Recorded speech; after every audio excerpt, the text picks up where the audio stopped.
The 82-game preseason is in the books, and it's finally time for the real season. Don't miss out on any NBA playoff action at DraftKings Sportsbook, an official sports betting partner of the NBA. From the play-in tournament through the finals, DraftKings Sportsbook has you covered with same-game parlays, live betting, odds boosts, and much more. Download the DraftKings Sportsbook app, use code Shannon.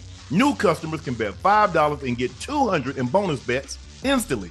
That's the code Shannon, only on DraftKings. The crown is yours.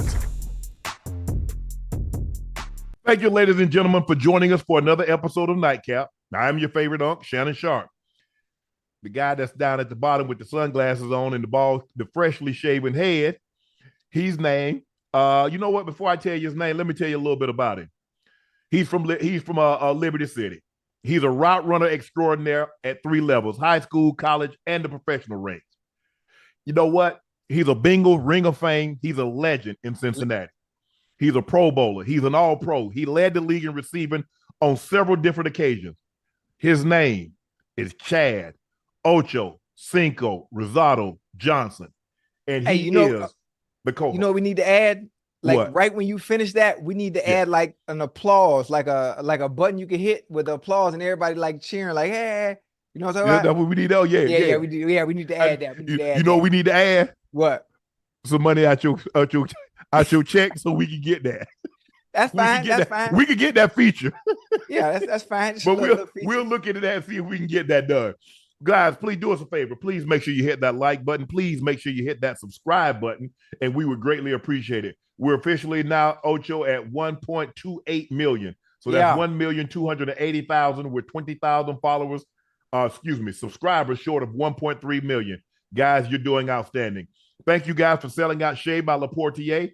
We're only taking pre-orders. We're going to fulfill the backlog. All the back orders will be fulfilled in the coming weeks. And we will not have this problem again, I assure you. When you order it, it will be to you within 5 to 7 business days, not the 1, 2, 3 months that it took. So I apologize for any inconvenience that it may have caused, but I greatly appreciate your patience. Please make sure you follow my media company on all pages, on all platforms, That's Shay Media, and my clothing company. I'm wearing one of the t-shirts, 84. So check this out, Ocho. Yeah. The link for Nightcap merch is pinned at the top of the chat. Quantities are limited, and they're selling out fast. And to show our appreciation, we've created an additional 25% off. Use code Nightcap25. Damn, Ash. You keep on talking about 25 off. Hell, I mean, we're not a nonprofit. We try to make a little money. Damn. I mean, damn, Ash pretty soon say, you know what? If buy one, get one free. Ash said, no, I gotta take Ash her credentials. She can no longer over the company. She just giving ish away. What you say? She giving it away 25% off. Yeah, she gave it 25% off now. You got to understand. You got to understand the economy and where we are right now. With 25% off, supply and demand, it raises exponentially, and you have more buyers that way. That's what it is. Yeah, I would think so. I would think so. Well, if you buy, you don't get 25% off. I'm just letting you know that. I don't need no discount. I don't need no discount because I stole my hat and my hoodie. Yeah. But Rail, what you gonna do with Rail? Huh? What you gonna do with Rail? Oh, she ain't getting none. She ain't getting none. She's not a part of the show. We allow her to make an appearance every so often. Yeah, that's it. And she got to stop coming on here too, because people are getting. I don't think they mean to disrespect me in public, but it's disrespectful addressing me as Ocho Rosado. Again, that makes me feel uncomfortable. You say you're a stay-at-home dad, so you got to take on the wife's last name. That's what women do all the time. So you got to take on Chad Ochocinco Rosado. That has nothing to do with it. I think people are getting a little carried away with it because you say it, and coming from you, it's okay. Now y'all ain't finna be calling me this shit in public. Okay, Rosado.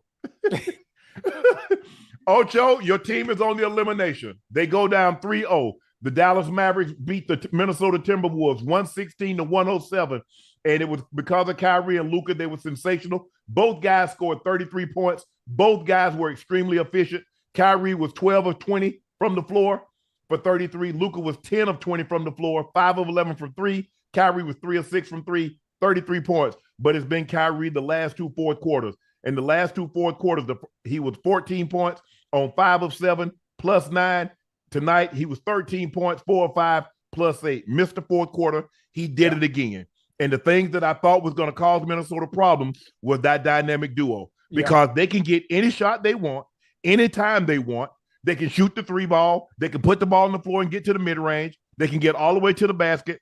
Either hand, either guy, they're tremendous. And I thought that would be a problem, but I was thinking that, Cat and Ant-Man could offset that. Play those guys to a standstill. Now Mike Conley, Naz Reid, Jaden McDaniels, Nikhil Walker, Alexander Walker, those guys say, you know what? Okay, we're gonna make it a 3-on-3 tournament. Yeah, we're gonna neutralize your big two, and then we're gonna play basketball. But that's the difference in the ball game, Ocho, and also the Dallas Mavericks was one of the best teams in the clutch. Yes, NBA defined clutch. Last 5 minutes of the game within 5 points. Yeah, I think there were 1 or 2. Them and the Lakers went back and forth. Teams late in the ball game, 5 down 5, 5 minutes in the ball game, and you see execution after execution. The ball's gonna be in one of those guys' hands. Right. It's gonna be in Luka's hand, or it's gonna be in Kyrie. Yeah, one or the other. And they're gonna get a great shot, or they're gonna find the perfect pass. Yeah. When you're watching this game, what did you see? I mean, listen, we didn't do enough. And I'm breaking down a little bit emotionally because I wanted to see something different. I wanted to see the Ant-Man magic. I want to see the face of the league rise to the occasion against Luka, against Kyrie. I wanted to see Cat do what he does. I wanted to see goddamn Rudy Gobert show up to the party every night. We got Naz Reid. I said the Wolves are going to win this game in 7. The reason I said they were going to win the game in 7 was because of the height and the length that the Mavs had to deal with. And it seems like none of that is working. None of that is working. Even though in the post, by the rim, by the basket, where those 7-footers are, like I'm thinking, okay, because of their size and length, they will cause problems for Kyrie and Luka. And it just hasn't come to that in 3 goddamn games. Not only that, on the offensive side of the ball, we are not matching wits with what they're doing. They are putting on a show every goddamn night. Kyrie, like a goddamn light switch. He pick and choose when he want to turn it on. Luka, did you see Luka hit the fadeaway? They got the fadeaway like toward the end. Like, come on, man. He just okay. He's not just throwing it up, but that's his shot. Like, can't nobody do nothing with him. No, can't. So like, I feel bad because I'm breaking down emotionally because I picked the Wolves to win in 7 because I want to see the face of the league. I want to see Ant-Man do something that's never been done before, and it's not panning out the way I thought it would. I got money on the line, and that is really why my feelings are hurt, and I'm kind of emotional, and I'm crying behind my shades because I don't really want nobody to make me a meme. I don't want people to laugh at me, and man, it's unfortunate, man. It's unfortunate. I don't know how many times a team has come back, down from 3-0 or 0-3. Never. Never. Okay, normally they don't even get an opportunity to force a game 7. Right. Okay. Well, you know what? It might happen. It might happen. The Ant-Man magic, and the Ant-Man that I know, they might come back from 0-3 and shock the world. I'm a believer. You look at Ocho. Yes, sir. Do you realize that Ant and Cat shot 16 of 44? Yeah. Now, just the other night, they was 9 of 33. Yeah. So 9 of 33, 16 of 44. How you gonna win like that? I know, man. And when you look at it, here the problem that they have is that when the bigs come to take Kyrie and Luka, once they get past their defender, all they're gonna do is lob it up. Yeah. And there's Lively dunking on your head. Yeah. There's Gafford to dunking on your head. Derek Jones gonna dunk it on your head. So the thing is that because they don't really have anybody that can stay in front of Luka and Kyrie, and you got to send the bigs to help. You send the bigs to help, we lob it up, it's an easy 2 points. Now, you hope that, but Kyrie and Luka can still finish. You see Kyrie with the and ones, he's magic with the basketball in his hand. Listen, he can do whatever he wants. But at some point, they got to have an off night shoot, man. They have been efficient from the field the past 3 games. At some point, they have to have an off night. And I think when they had that off night, Ant you got to come through for me. Cat, you got to come through for me, man. You know, I got titles on the line. I got a lease on the line. Like I need y'all. I know y'all gonna see this clip. Like somebody got to do something. Rudy, even if you were a defensive player of the year, I need you not to be an offensive liability. But that's what he 20. is. I need 20 and 10 from goddamn Rudy. That's what not what he is. That's not what he is. I need you to do something different. That's what I need. It's the playoffs. We talk about going to the NBA championship. Well, but here's the thing. If you look at it, they shot 51% from the floor. They lost the 3-point battle. Yeah. But when you look at it, the bigs, the problem that I underestimated a little bit was how active and good defensively the bigs for Dallas are. They don't have the names. Yeah. You know, you look at Daniel Gafford, he was a late trade. You look at PJ Washington, he was a trade. You look at Lively, he was a rookie. They do a great job of protecting. You see Gafford get that block at the end? Yeah. Lively, challenging everything. You come inside, he's going to challenge you. Even they got some minutes out of Jerome Powell tonight, who hadn't played a whole lot. He came in, he played 8 minutes, but he's another big. Yeah. And so they're getting great production from anybody that steps on the floor. They're getting production from. So you look at all the guys everybody that stepped on the floor that played at least 2 minutes, they scored. So you basically telling me the series is over? It ain't looking good. I look here. I ain't saying it's over, but the chance of slim and none. And Slim been eating. That ain't looking good for me on this end, there, man. No, it ain't looking good. Dang. But what do you do, Ocho? See, now you saying, are you hoping they be off 4 games in a row? Because that's what you got to do. You got to beat this team 4 games in a row. And you say, what if they have an off game? Well, you guys haven't had an on game. Yeah.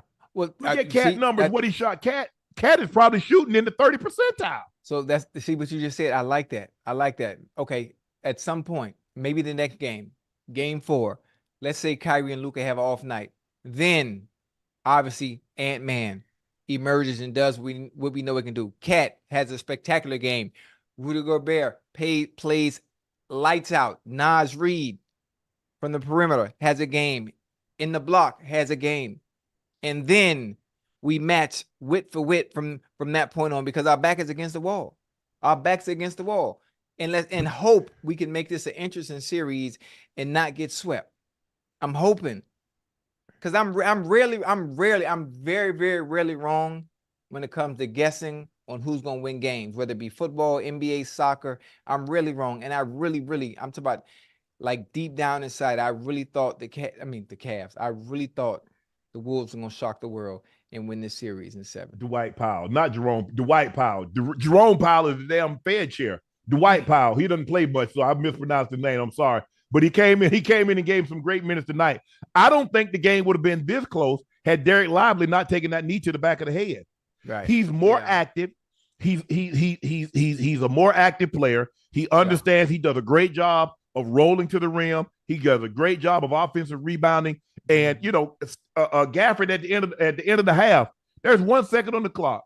Rudy Gobert got the ball, and he reaches in and commits a foul. Why? I don't know, man. And so when you look at and you say, okay, you hope they shoot bad. Yeah. But if I get to my spot, the likelihood of you making me shoot bad, and every time I go, just think about it, Ocho. Yeah. You get to run every route. You win every route you run. You say, man, but Ocho, he's going to drop some sooner or later. Yeah. You mean to tell me you're going to let me run the out? You're going to let me run the bang? You're going to let me run the dig? You're going to let me run the in? Bro, I'm getting whatever I want, and your best, and the best thing you can hope is not defense, is that, man, I hope he drop it. Yeah. That's what you hope. Listen, I have no other answer. I have no other answer. That's the only thing I can hope for. People that are fans of the Wolves, that's the only thing they can hope for. Dallas fans probably they already ready. They celebrating. They ready. Yeah, I mean, them two guys in the backcourt, we've never seen guys that can handle the ball in the backcourt, that can score like these guys can. I'm going to let y'all debate who y'all think the greatest backcourt of all time. Joe Dumars, Isaiah Thomas? They couldn't score like these two. Okay. Isaiah was more of a prototypical point guard. He could distribute. Isaiah led the league in assists. Right. So has, I think, Luka. I don't know if Luka's ever led the league in assists. We know he's led the league in scoring. And Kyrie, we know Kyrie can score. Joe D was more of a lockdown defender. He could score the basketball. He's finals MVP. So obviously he's a good player. He's in the Basketball Hall of Fame. So I'm not trying to diminish him. But I don't know if we've seen two guys at the guard position. You look at Clay and Steph. Right. Obviously, Steph is a two-time scoring champ, if I'm not mistaken, and he's an MVP. But Clay has had some outstanding shooting game, but he can't go get buckets like Clay. I mean, like Kyrie. Right. Who did? Luka. Luka finished second in assists. So, yeah, this backcourt right here, because they put so much pressure on you, because they can shoot the ball from outside, because normally guys that shoot the ball outside, they don't finish at the rim. Both of these guys can finish at the rim. At the rim, yeah. And now they can go. Now Kyrie's got a little case of the yips at the free throw line. He's missed I think he's missed about 5 or 6 free throws in the past 3 games, which is very uncharacteristic of him because he's normally a 90, 91, 92% free throw shooter. Right. So for him to miss the kind of free throws that he's missing, that's very uncharacteristic of him. But Minnesota's going to have, I don't really know what else Minnesota can do, Ocho, because you said Rudy's going to give you what Rudy does. He is what he is. Yeah. But, when it comes to times like this, you have to do more. You have to do something special that we haven't seen before. You have to be extraordinary. You can't just go by based on what you did during the regular season. It come playoff time, you have to rise to the occasion. Yes. You have to. You have to. Mm-hmm. And listen, I'm hurt. You don't understand. Like if they lose this series, well, it's not looking good. I'm not gonna say they lose. I'll tell you, but I'm saying the old fat lady, she humming. She know she drinking salt water right now and lemon. She warming up. She getting her voice ready. She warming up. Me.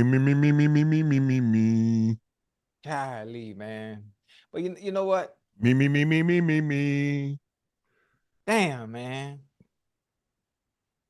It's tough because you're so close. They took down the defending champs, and everybody. I'm telling you, I'm saying, bro, if y'all watch the Mavericks this year, and you see that Luka and Kyrie can take turns dancing on you, both guys, we saw Luka. Luka had a 60-20 triple-double. Do you understand how hard that is to score 60 points, grab 20 rebounds, and dish out double-digit assists? Yeah. And Kyrie, man, bro, we seen Kyrie dance with the best of them. Yeah. Kyrie can go get 20, 25 points in a quarter. He can go get 50 at the drop of a hat. So, and when you got two guys that they can create their own, I ain't got to get them I don't got to have somebody give them the ball like a big. They can literally bring the ball up and dance on you and get whatever shot they want anytime they want. So unless you trap them, blitz them, get the ball out of their hands, you at their mercy. Right. You're at their mercy. Like you said, you hope they miss. Yeah. Can you imagine this? Now, I hate to be thinking ahead of time. So how well do the Cavs match up with the Celtics? And imagine this. Imagine Kyrie winning the ring against the Celtics. You mean the Mavs match up with the Celtics? I'm sorry. Yeah, the Mavs match up with the Celtics. It'd be a good matchup. Very good. I mean, Derek White is a tremendous on-ball defender, but he ain't doing anything with Kyrie. Kyrie gonna get whatever he wants. Yeah. The question is, who did they put on Luka? Is it JT or JB? Because he gonna zap him. He's gonna take a lot of energy out of you. Yeah. How tall is Jaylen Brown? Jaylen Brown like 6'8", 6'7", 6'8". What? Yeah, JT like 6'9", 6'10". They're a big team. They're a big team. The Mavericks match up with them well because, they go Lively at 7'1". They go Gafford at 6'10". They go PJ Washington probably 6'8", 6'9". Right. So they match up. They match up well. Derrick Jones Jr. can defend. He's gonna probably take I would assume Kyrie. He'll take JT. PJ Washington will take JB. Okay. Damn. And then you have Gafford that'll match up with Al Horford. And then Holiday. Holiday would take Drew. Luka. Okay. Holiday would take Luka. No, Drew he too damn small. He's strong though. He got no choice. He got no choice. Holiday will take Luka, and Derek White will take Kyrie, and they'll play from there. Okay. All right. I mean, I hate. But it'll be a great series. It'll be a great series. Who you got in that one? I took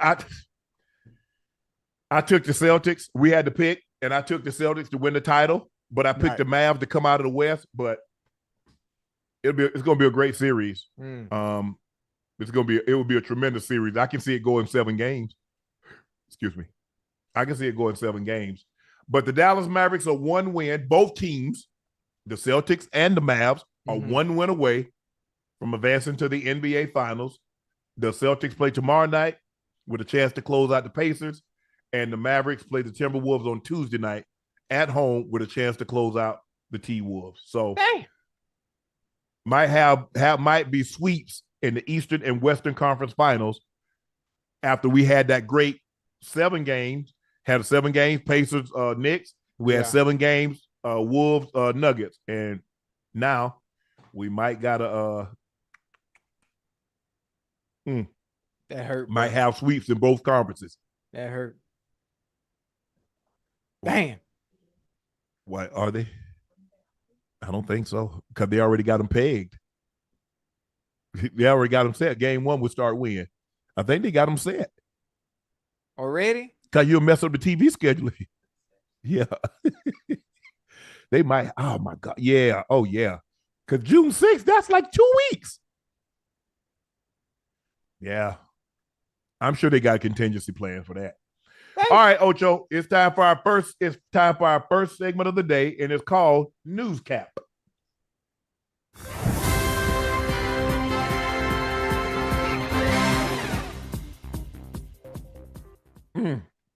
Kyle Kuzma rejected a trade to the Dallas Mavericks at the deadline because they weren't true contenders. This is what Kuzma told The Athletic. In my career, I won a championship, so I understand that when we play this game of basketball, it's not about contending for its playoff spot. It's about contending for an NBA championship. There are only 3 or 4 contenders, true contenders, and I just felt like our timelines didn't add up. Dallas ended up trading for P.J. Washington and Daniel Gafford instead. What was he looking at? I'm just curious. Before Gafford and P.J. Washington got there, how could you not see Luka and Kyrie and think, you know what, we have a true opportunity to win an NBA championship? And he says, you know what, I don't want to go there. Because they weren't playing like this. When they got PJ and they got Gafford, it changed everything around. Okay. They only ended up losing like 2 or 3 games once they got those guys. So they took off and went to it. But in the process, you got to foresee. Because sometimes people only look at the position that they're in and they don't forecast. And see, the really great people can forecast. Because if you only look at the situation, if I only looked at where I was, I would have never been where I am. Right. If you only looked at where you were, I'm in Liberty City, and that's all you saw. Yeah. Well, how do you go further than Liberty City? Kyle Kuzma could only see what he saw right then and there. Right. But I mean, my mindset, listen, I'm not Kyle Kuzma. He's a great player. Obviously, this season he had 22. He averaged 22 a game. He was, 77% from the line, 33% from 3. But I'm looking at it from the standpoint, I don't care what you got there. I'm getting ready to go play with greatness. Yes. Even if they weren't winning at the time, oh, shoot, I got an opportunity to play with Kyrie. I have an opportunity to play with Luka. I understand how dynamic they are offensively. I can be the third head to that monster. I think the third head to that monster. Who turns that down? Even if they weren't winning, let me go there. Let me go to Dallas and be a difference maker and turn things around. Let me do my due justice. That's the way I would think. PJ is a better fit because you look at the numbers that Kuz is averaging, they wouldn't need him to average 22. And can see the thing is, like, you have to understand, look at the guys. Brandon Ingram needed to be out elsewhere because he couldn't be the BI that went to the All-Star game playing with LeBron and AD. Kuzma, you see how Kuzma looked in Washington as opposed to how he looked in LA? So now he didn't, Really, he didn't really want to be in that situation again. He liked being able to shoot as much as he want whenever he wants. Oh, okay. I see what you're talking about. I see what but truth be told, I see what you're because he knows it goes Luka and Kyrie, and whatever's left, it's kind of, hey, you get to eat. So PJ is a better fit because PJ doesn't need to try to score 22 points to show his value. Sometimes guys only see their value in scoring. PJ say, you know what? I might just need to knock down a 3 late in the ball game. I need to play defense. I need to rebound. Right. See, you see Ant-Man in game 7, he didn't score, but he says, you know what? I'm gonna set screens. You know what? I'm gonna hound the hell out of Jamal Murray. And so you have to see value in other areas as opposed to just scoring. See, the team that does that the best, the 49ers. Their wide receivers, they might not catch for 100, but they're going to block their ass off. Yeah. They're going to run hard and open up the screen, push the guy down the field so when McCaffrey catches it or the tight end catches a screen, instead of getting 10, 12 yards, he's getting 20, 30 yards, maybe even take it to the house. Right. And so I think PJ, I think it was a great move. Nothing happens by an accident. I think PJ fits better. I think they are where they are because of PJ and Daniel Gafford, the trade, because it made them formidable on the defensive end. But hey, those things it happen. You look back like, damn, missed out on the opportunity. Yeah. The Suns are hoping to pursue LeBron James this offseason, which is why Bronny James is very serious draft option at 22 overall, potentially luring him. Phoenix appeared to believe that they could convince LeBron to join forces with Kevin Durant, Devin Booker, and Bradley Beal to create a historic super team.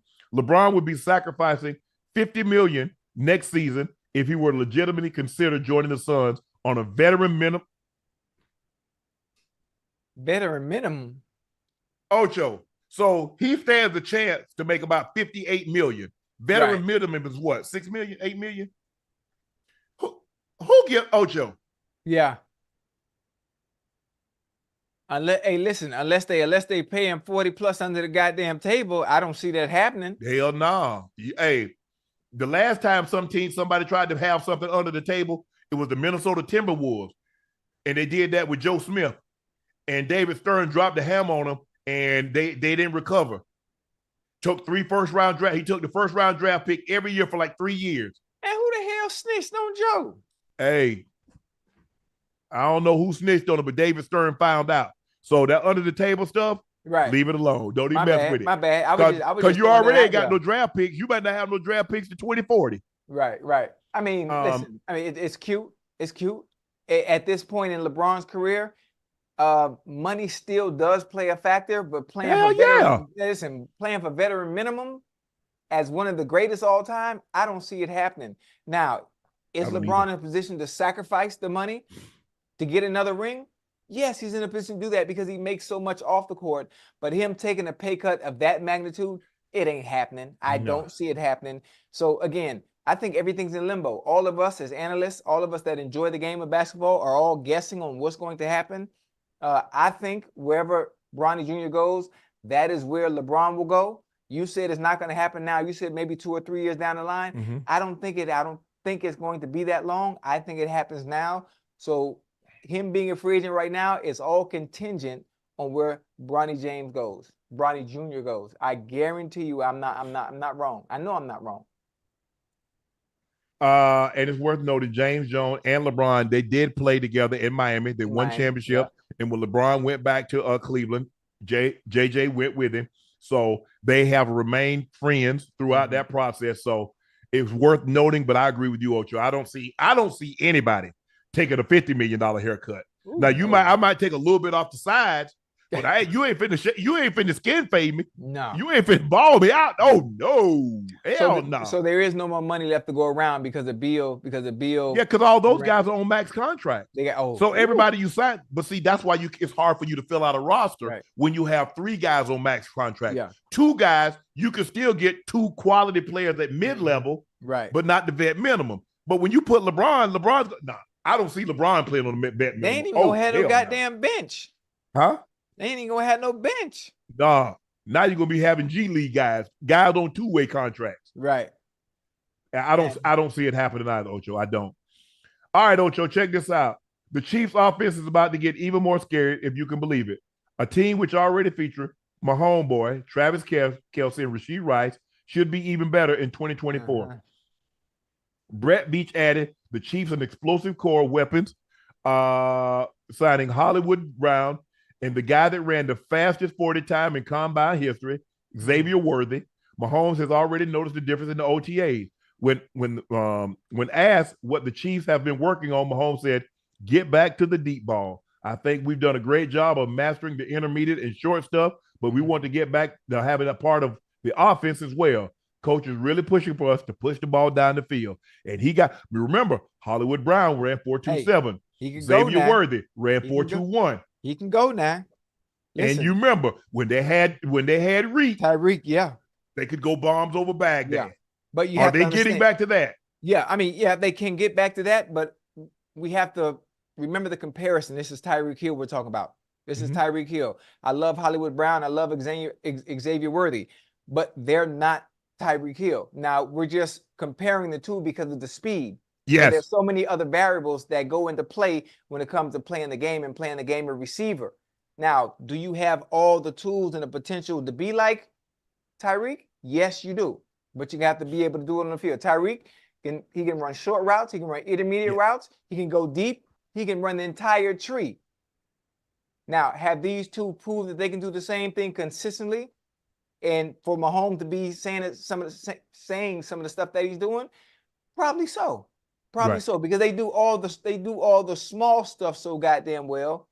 It's going to open up the offense because of the dynamic duo that they do have. Xavier Worthy was the real deal at Texas. He was the real deal. But will you be able to transition into the NFL and know how to use your speed, when to be deceptive, when to be running full tilt, how to run your digs, how to run your slants, how to run your curls, and be that threat like Tyreek is? There's nothing you can do with Tyreek. Nothing. No. There's no way to cover him. There's no defense to stop him. Can you be exactly like that outside of just running fast in a straight line? There's so much other stuff you have to be able to do. But I understand where Mahomes is coming from. They've mastered all the intermediate stuff and the short stuff. If those two, if Hollywood Brown and goddamn Xavier figure it out, and if they can figure out the short intermediate stuff and be able to take some of the short stuff and hit their head off the goalpost, man, the deep stuff is gonna come. It'll be like taking candy from a baby. Ocho, I got Trav, I got Rashee Rice. They can do all that junk stuff. Yeah. I got two, because normally they've never had two guys that move like that can get down the field in a hurry. Yeah. Yeah. So where you gonna roll coverage to? Hey, them jokers release outside. Good luck, safety. Good luck. Yeah. Now, the question is, you can't double everybody. No. The question is, Ocho. The question is, can Xavier Worthy play through contact? Because if he's a small frame guy, he's 165. 165. So what you try to, he 165. Yeah. When I think about it, he's so twitchy though, Unc. He's so twitchy. Now, what DBs are gonna want to do? They're gonna be just as quick. They might not be as fast, but what they're gonna try to do? They're gonna try to stifle you and throw off the timing by catching you at the line of scrimmage. Yes. So how good is Xavier Worthy in man-to-man and bump and run? Correct. That's all it's gonna come down to. Yeah. Once you show you can be man-to-man, you might it's curtains. It's curtains. Hey, the show is over if he can be bump and run consistently like Tyreek can, like Keenan Allen can, or a Devontae Adams. But see, the thing is, those guys don't have. We've never seen a guy like Ty. We've seen guys, and I've been in the league with guys that were track stars. Sam Brady, he won the silver medal in the Olympics. He was on the 4x1 in the '88 Olympics and sold that won the gold. Was it 84 Olympics. All those guys. So I've seen twitchy guys. James Jett, he was on the 92 team that won the Jet. Yeah, I remember James. But they weren't. He is a football. Tyreek is a football player with track speed. I saw Willie Gault. Willie Gault from Georgia, so I knew Willie. Followed his career. He was but nothing like Tyreek. Yeah. If you look at the way Tyreek is built, you can say, "Oh, you would never think he ran track." You say that's a football player because the way he's built, from waist down, he's sturdy as fuck. Oh, excuse me. Yeah, he's 30. he ain't got no he ain't narrow hip. He's not thin limb.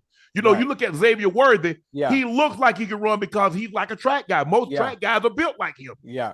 If you ever see those professional track guys, you're like, damn, that's why you run so fast. Dude, you only $150? You're $160. Tyreek 190, 195. Yeah. I'm talking about solid. He's bound tight. And if you look at him, you can like, yeah, he explosive. You look at Tyreek Hill. Anybody that's ever been around him close, you can look at him and tell. If you know athletes, you can tell he explosive. I can just look at him. The first time I saw him, I said, "Oh, he explosive." Yeah. Yeah, listen, I like what Mahomes got to use this year, man. It's almost unfair, man. It's almost unfair. And I'm telling you, Hollywood Brown, I know what he can do. Oh, he can run. He can get off the jam. Xavier Worthy, I'm telling you, boy, if Young Bull, I don't know where he trained at during the offseason.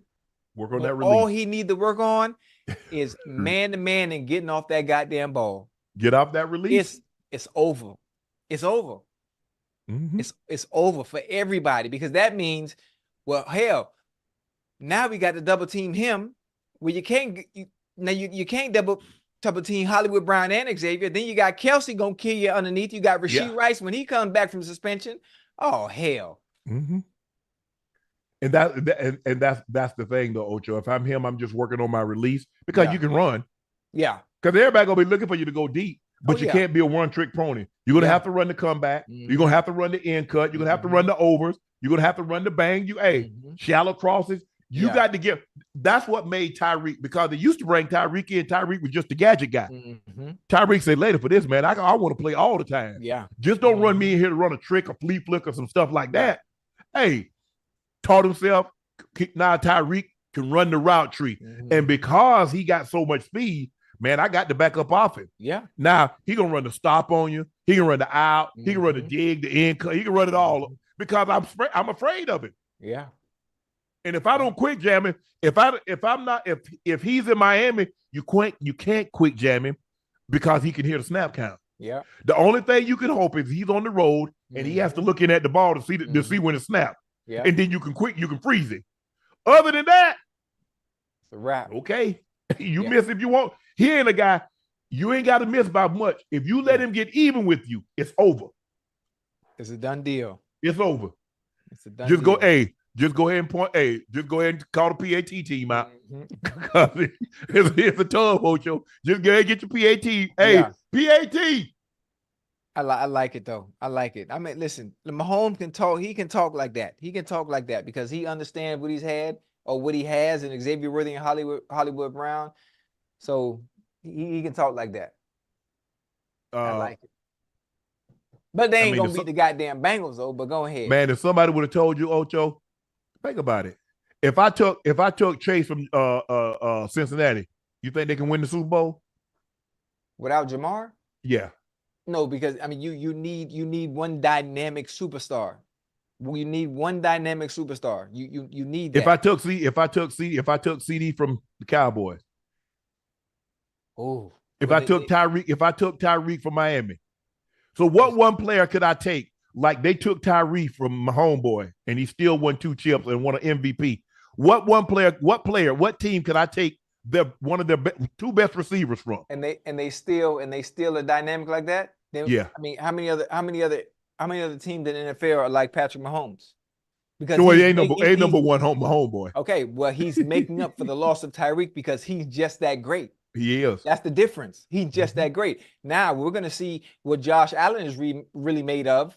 I like Keon Coleman, but now you lost Stephon Diggs, who is a phenomenal Gabe Davis. number 1. So we're gonna see how good Josh Allen really is. He lost Stephon and Gabe. So now you're gonna see it's a difference. Now you always brought up in that upper echelon of quarterbacks. Yeah. Now's your time to show it. You're gonna have to show it. PFF ranked Dak the top quarterback in the NFC. Yeah. Dak was number 1. Matthew Stafford was 2. Jalen Hurts was 3. Jordan Love was 4. Brock Purdy 5. Cousins 6. Jared Goff 7. Kyler Murray 8. Geno Smith 9. And Caleb Williams 10. Ain't like no that way in list. hell I'm putting Kirk Cousins in front of Jared Goff. And I would, if you ask me, Ocho, Yeah. I would take Jordan Love over Dak Prescott.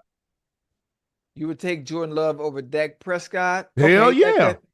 listen, You would that's too. I mean that's a preference, but I like Dak being number one. I don't like Geno Smith being at 9. I don't like Geno Smith being at 9. So Where you gonna put him at? I would move Kirk Cousins. Oh, that's tough. Jared Goff belongs at, I think. Oh, that's tough, Unc. Why is Brock Purdy at 5? Where you gonna put him at? Because, like I said, I'm not putting. If you tell me if of all those guys, I would probably have Matthew Stafford 1. Okay, so then if you have Matthew Stafford 1, you definitely got to have Dak 2. I'm right? putting Jordan Love. Love Have Jalen. I put Jordan Love 2. Okay. I put Brock Purdy 3. Me personally. Yeah. This is based off what they did last season, I'm assuming, or going into this season. Hell no. Hey, I'm looking at the body of work. Hell, I don't watch you for 4 or 5 seasons. Right. Okay. I see. I see. Yeah. I see. Ooh, that's tough. I don't like Geno at 9, and I would. Who you gonna put him in front of? No, I'm just saying I don't like it. I don't like him at 9. Kirk Cousins coming off Achilles. I would have Jared Goff is switch Cousins and Goff, and give me Geno before Kirk Cousins. So yeah. I mean that's what I would do. That's what I would do. Geno had a very, very, very good year last year. Very good year. It wasn't as good as the other year. I mean, he was okay. Yeah. But you got to realize, I thought Geno would be better based on the weapons that he got. Yeah. He got DK. He got Locker. He got Jackson Smith and Jigba. Yeah. I mean, damn. Yeah. He got a set of triplets over there. That's legit. You got some good boys over there. You got. All these guys got really good receiving core. Mm-hmm. If you look at Dak with CD, Cook, Michael Gallup is no longer there. You look at Matthew Stafford with Puka and Cooper Kupp. You look at Jalen Hurts with Smith and AJ. You look at Jordan Love with that. Nice he got trio. 4 or 5. He got about 4 or 5 of them. Brock Purdy. He got Brandon Ayuk. He got Kittle, and he got Debo. We don't know what's going on over there in San Fran now. Right. Well, I mean, the issue is Brandon Ayuk. He wants a long-term deal. If I'm not mistaken, they put the franchise tag on him. You look at Jared Goff. He got some weapons. Oh yeah. Jameson Williams, Amon St. Brown. What's the other? But he got Kyler. They just got Marvin Harrison Jr. We mentioned Geno's triplets. Yeah. Caleb Williams got some set of triplets. Now you got a nice set DJ. Of triplets. He got Keenan Allen. He got Roman Dunze. Kirk Cousins, Kyle Pitts. He got Drake London. Drake London. Yeah. I don't know who's the number 2. Who was the number 2 receiver over in Atlanta? Didn't they just sign the guy from Chicago? From Chicago. I think they signed a receiver from Chicago. Didn't they sign a receiver from Chicago? I'm almost certain they did, Ocho. I can't think of him off the top of my head. Not Mooney. Yeah, Mooney. I think they signed Mooney. Right. Darnell, he over there? I think so. Okay. Yeah, Mooney nice now. Mooney nice. Yeah. You Falcons signed him up. Yeah. Okay, yeah. But all these guys, but if you Mooney look gonna get at jiggy with it. All these guys, Ocho, these quarterbacks in the NFC, all of them got a receiving core. Yeah. I mean, all of them. Mm-hmm. And the thing is, the question is who has the best? Because Puka Nacua and Cooper Kupp ain't got to take a backseat to nobody. Let me see the best statistically. Duo. Who got the best duo? Yeah. You like AJ and Smitty. You like Puka and Cooper. You like Ayuk and Debo. You like DK and Lockett, or DK and Jackson Smith and Jigba. You like Caleb Williams. You like him. You like DJ Moore and Keenan Allen. You like Jared Goff. You like Jameson Williams and Amon St. Brown. That's a good one. Man, I'm telling you, you like CD and Brandon Cook. I mean, If I had to pick, who you like? Tough one. It is. I mean, yes, absolutely. You know what? I got to go with AJ and Smitty. You go AJ with Smitty, AJ and Smitty. Yeah, okay. Man. Yeah. Listen, and nothing is wrong with any of the other receivers that are up there, but AJ and Smitty gonna give you what you want, boy. Right. Every week they're gonna give you what you want. I mean, With everybody else. Amon St. Brown is unbelievable. Yes. Unbelievable. That trio, the trio over there with Jordan Love, boy. Look, that's a little 4x1 track team over there. But something about Smitty and AJ Brown, boy. You can't pass that up. And Puka, they left Baker Mayfield. Oh, Mike Evans and Chris Godwin. Yeah. They left those guys off. Yeah. And you can't go wrong with goddamn Cooper Kupp and Puka Nacua either. Damn. Puka, hey, you got to realize Cooper Kupp won the Triple Crown just 2 years ago. 2 years ago, yeah. The dude had 1,900 yards. That's crazy. 1,900 yards, like 140, like 145 catches. And Puka just set the rookie record. Set the rookie record with catches and yards. Can you imagine catching 140 something passes? I barely got over 90. So I'm just trying to picture myself catching 140 some passes. So that means he had to have 140. That means he had somewhere but like 190. He had to have 180 to 190 targets.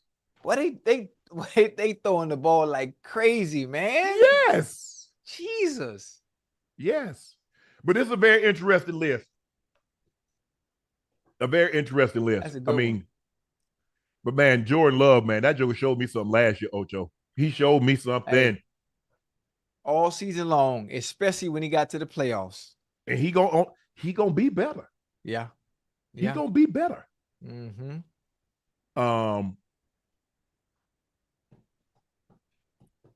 Jalen Hurts need to have a bounce back year. He didn't have a good year last year, Ocho. Yeah. I mean, now I don't know if he was hurt because it seemed like, remember he had that big old knee brace. His knee was bothering him. So he coming back. He coming back healthy. They're gonna be all right. Especially they won't mess up like they did last year with starting 10-1 and then the guy. They got Kellen Moore. I think Kellen Moore is their OC now, isn't he? Isn't Kellen Moore in Philly? Yeah, Kellen Moore, the former Cowboy OC, right. Chargers OC. He's now in Philly. Oh yeah, they're gonna let that thing. They're gonna let that thing fly now. They're gonna let that thing fly if Kellen Moore is in there. But I think what the Eagles need to do, their identity is on offense, but defensively. But baby, we got to come to the party and tackle. Oh man, they were good and terrible last year. We got to come to the party and tackle, please. Yeah, they were bad. We got to come that playoff game, dog. That was embarrassing, man. Yeah, it looked like they weren't trying to tackle on purpose. It looked like they was doing it on purpose. They've been doing it all year. Oh, and you still got the Minnesota because they a rookie quarterback. Oh, Addison, but Addison and JJ and Justin Jefferson.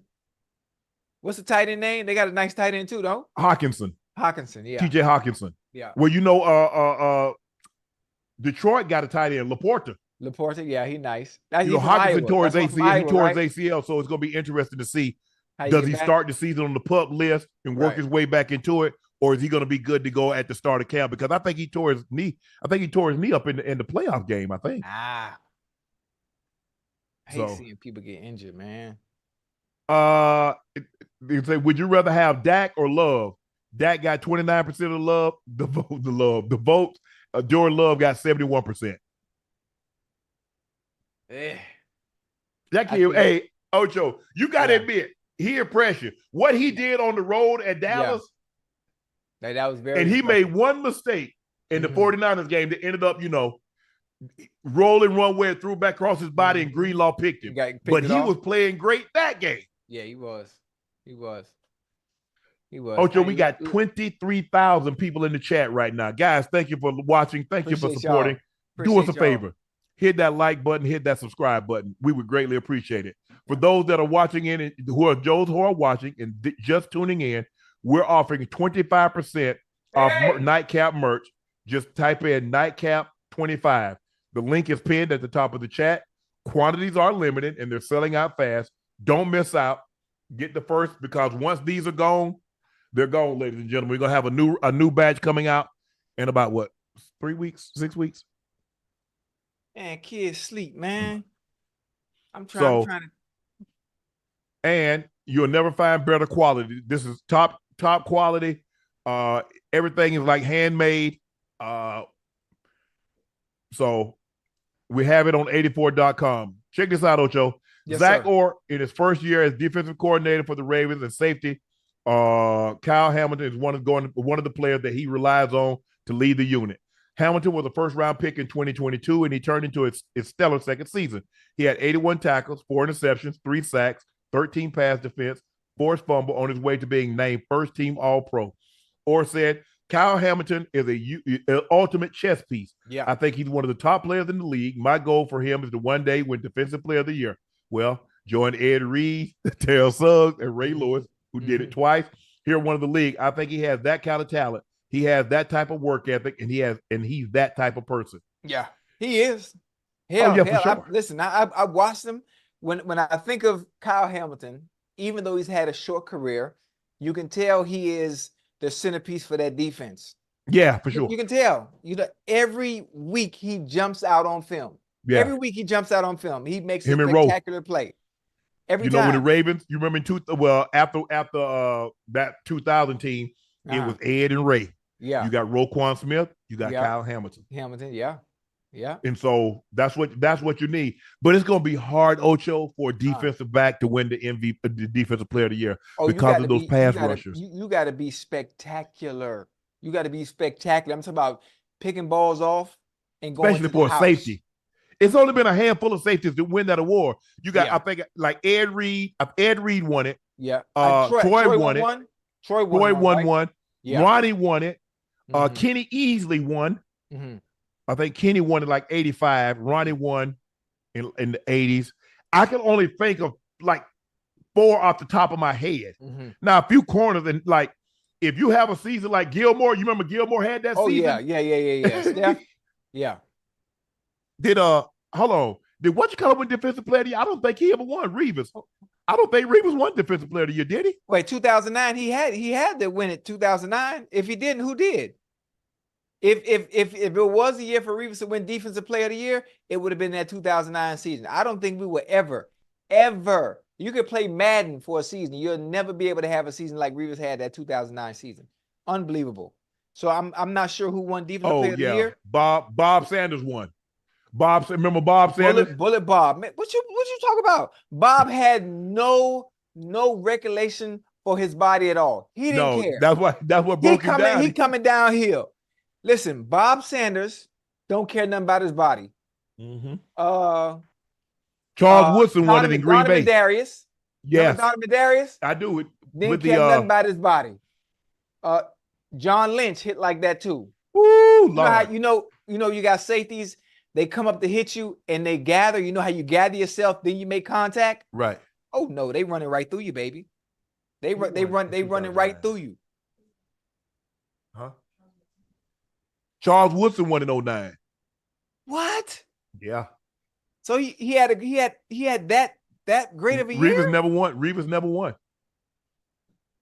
So Charles must have had a good year that year. Yeah, I know it wasn't anything like what Reeves did, but I mean, listen, Charles Woodson is always deserving. So you really can't take anything away from those guys. I mean, those. But now with the age of the pass rusher, guys getting 17, 18, 20 sacks. Yeah. So here are the last 10 winners. You got Myles Garrett, Nick Bosa, TJ Watt, Aaron Donald, Stephon Gilmore, Aaron Donald, Khalil Mack, JJ Watt, Luke Kuechly, JJ Watt, Terrell Suggs, Troy Polamalu, Charles Woodson, James Harrison, Bob Sanders, Jason Tatum, Brian Urlacher, Jason Taylor, Brian Urlacher, Ed Reed, Ray Lewis, Derek Brooks, and Michael Strahan. Ray Lewis won in 2000. Hey, but Kyle Hamilton, if they use him the right way and put him in places to make plays, Yeah. He can if well, they he's do a great job of moving around, Ocho. Yeah, if he's what we think he is, like in that same type of hybrid safety, come down in the box and being able to cover tight ends, he's more of a Troy. He can win that award now. He's more of a Troy Polamalu. They line him up at a different place. You see, he got sack totals. He got pass defended. He got batted balls. He got sacks. Right. Ed, you put Ed in center field. Yeah. And he Ken Griffey Jr., he going to track it down. Every time. He going to track it down. Ed was so funny. Ed is one of the few safeties. You know how normally you read your keys, when the ball snapped, you backpedal? Yeah. I swear for God, we play Ed sometimes. He'll start back so far, like damn punt return, and come forward. It was weird. It was weird. Polamalu, when you watch defense, when you watch film, you see cover 4, cover 3, 2-man, 55, cover 3, whatever it may be.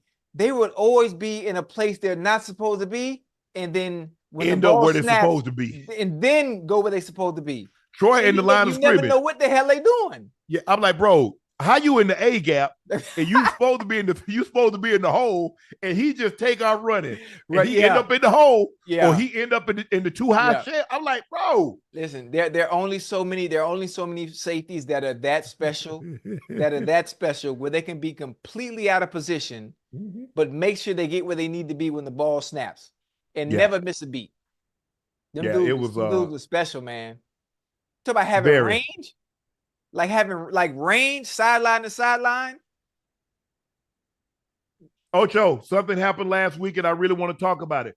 Tom Brady spoke to the NFL rookies on mindset heading into their first year into the league. He said, the biggest problem I see with a lot of young players today, you guys are making it too much about I and me because of social media. Because of branding and all of that, it's fine. You're not going to win. I mean, when I tell y'all that y'all playing them games, you tell me let them have fun. Now, Goat said it. Who? Goat. Listen, wait, yeah, listen. Tom Brady had a way of doing. Tom Brady had a way of doing things, right? He had a way of doing things. But again, everybody doesn't have to operate and be a robot like Tom Brady was. You want to win? So you're saying the only way to win is a do what Tom Brady did? That's the only way to win? I'm just saying. He's saying it. What he's saying is, guys, that's what worked for him. That might not work for everybody else. It might not, but he said no matter how you do it, if you make it about you, you're not going to win.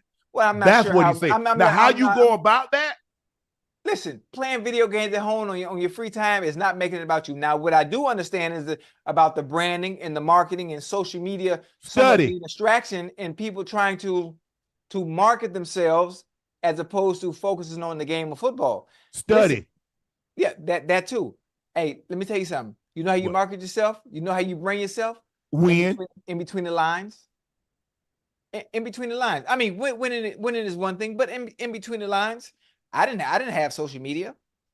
I am the master. I am the master at marketing and branding because I handle my business in between the lines. I wish I did have social media back then. That would have been nice. I ain't want no. I'm glad we have no social media because I'd have been. Cause man, you know I got on the other team. I bet I hear you say one word about us. You gonna talk mess? What? Yeah. Man, please. I wish I caught social media on the back end like 2009, 2010. By that time, I was washed up, man. Don't mention the Broncos. Don't mention the Ravens. Right. Man, me and the Steelers. How you think the rivalry got so intense? Me, I call Plexico Bird Plexiglass.